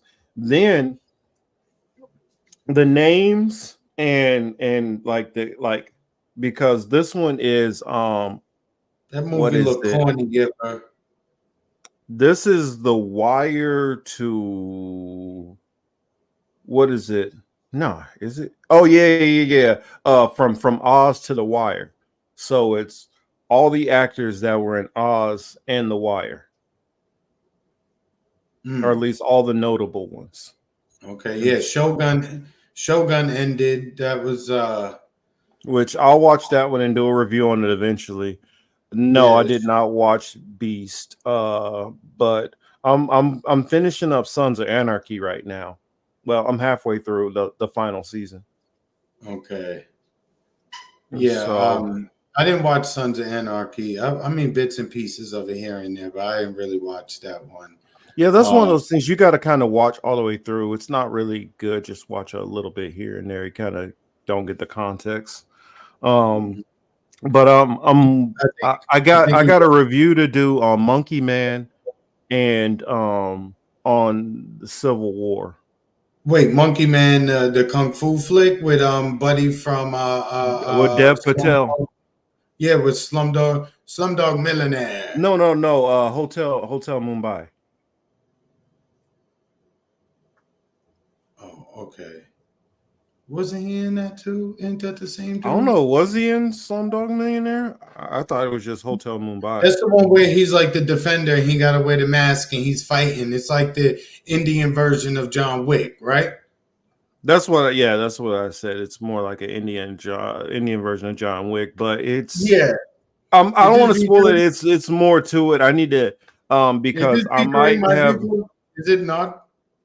I might have a guest to talk about that one. I'm working on getting a I sweater. can be guest. I can wear the face mask and I can No, put something on and I can no, be the no. guest to do it. I can I'm review the getting. movie. Why are you giving me our time? No, you cannot. No. Why not? I can do it. I can watch. My eyes are working. Oh Lord. Oh Lord. Um, let me see. Was he in Slumdog? I don't think so. I think that's the same dude. If But I've never seen Slumdog Millionaire either. So you never saw Slumdog, oh, that's my shit. That no, was a good I've never. movie. Yeah, you're right. He is Yeah, Jamal Malik. yeah. Jamal Malik. Oh, how you say Malik? No, Oh, Malik. that was my shit, man. That was a good movie. The movie Lion, that was good too. I think, yeah, he was I in don't that know. as Do you well. watch a bunch of I guess y'all watch a bunch of Patel movies. I'm like, I don't really. I told you they my people. I ain't making fun of them. Those my cousins, B. Man, yeah, okay. We're gonna somebody gonna get a hold of this, and we're gonna have a whole mob of Indian people coming for our head. I'm Watch, and like, you go hey, see. y'all go get him. Watch, and my people gonna be right behind me. They gonna be like, "Nah, he good money." I'm telling Yeah, you. they're gonna be behind you, hoisting you up to something. Yeah, man. Yo, I'm telling you, I got a little bit of everybody. I got the UN in my pocket. You know what I'm saying? All right, we'll see. I'll let you play that Yeah, game. yeah, yeah, yeah, yeah. No, I Yeah, ain't man, got I'm no telling problem with nobody. you. Actually, it's one group of people. I got a problem with y'all, and I don't even care. Y'all know it. Y'all can come for the fade anytime you want.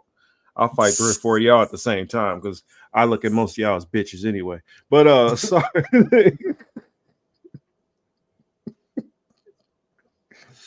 Yeah. Give me about 5 IDF. I'll fight 5-on-1. I have no fear of them dudes. No, I see I ain't I see fighting. nothing but bitch running through their system. Yeah, I'm a cheat, just like they do. Fuck that. I'm a cheat. Exactly. I'm gonna cheat like they do. Yeah, I'm a cheat. Yeah. Fuck it. But All right, man. Well, no, finally, all right, y'all. We out of here, man. We just talking, and so everybody have a good, enjoy the rest of your weekend. Don't forget the New York Knicks play at 1 o'clock tomorrow. Okay, and please they'll make sure. lose. Please make sure you tune in to watch the Knicks steal Them game lose. in Philadelphia, and we're gonna go up 3 games to 1. Please do not forget it. You can, check back to this and be like, yo, he did say they was gonna win. So yeah, it's been 30 years since I could say this about the Knicks. That's a long time, kid. But anyway, man, we out of here, man. Yeah, which I'll to give my correction. I was wrong on my fight prediction massively. For those did not see that Devin Oh, Haney I fight. mean, I thought Um, Haney was gonna. I thought Haney was gonna win, but I think I said that on here too. But what you call it? Your man's Ryan I Garcia. His left I hook, didn't think his left hook I didn't proved think to be. yeah, I didn't think Ryan Garcia was going to put on 15 pounds of weight either. So, I Yeah, think me that should neither. offset. I think that should offset us thinking that That he was going to lose. that really helped in his favor, And but again, Devin Haney, Oh yeah. wait or not though, Devin Haney let his right hand. He left his right hand down far too many times, and he kept moving, too much to his right with his right hand being down. I mean, you just set him up for that left hook or that left hand so many times. He paid for it, and it's Well, almost like where was let's your. not forget the forearms either that Ryan Garcia was throwing. That's true, but The you fought this. forearms and the punches to the back of the head. Yes, but you fought this dude 3 times already. I would You know think he's that dirty. Yeah, you know he's you dirty. know you understand. This is not like, okay, I never danced with this dude before. Now we about to dance for the first time, right? This is number 7. You should know how he liked to fake, where he liked to step and throw the left, how he liked to throw the right jab or left cross, what have you. He should have that. He should have that here. Can you imagine Roy Jones fighting somebody 6 times? Well, I mean, he fought Like Tarver it basically being, like 5 times. yeah, but that's old Roy. If Roy's in his prime, not coming off that weight loss, coming out off of the heavyweight fight, had he given himself more time and Sure. prepared correctly, Roy probably would. That fight goes Oh totally yeah, he was different. definitely heavy going into that fight. He was heavy. He was slow. He was out of breath. He was, That's what I'm saying. When yeah. you put on all that weight for heavyweight, it slows you down. I And mean, then massively. And then he took that fight like 6 weeks later. It wasn't 6 weeks, but it wasn't enough time for him to Yeah, because you're get back. dehydrated. Yeah, he didn't give himself time to get back and to get normal into fighting shape at that weight where he fought Tarver. So when he Yeah, fought because him, he's fighting for power, not speed, and you got to get back down to speed, and that's not what he did. I mean, when he fought Tarver, the times when they were younger in the amateurs, both of them were smaller and quick. Floyd was just, Roy was just nasty. But anyway, on that note, we're finally ended, man. All Everybody, right. peace out. Have a good one, man. Don't take it too personal or nothing like that. We good, Chris. Peace out, y'all.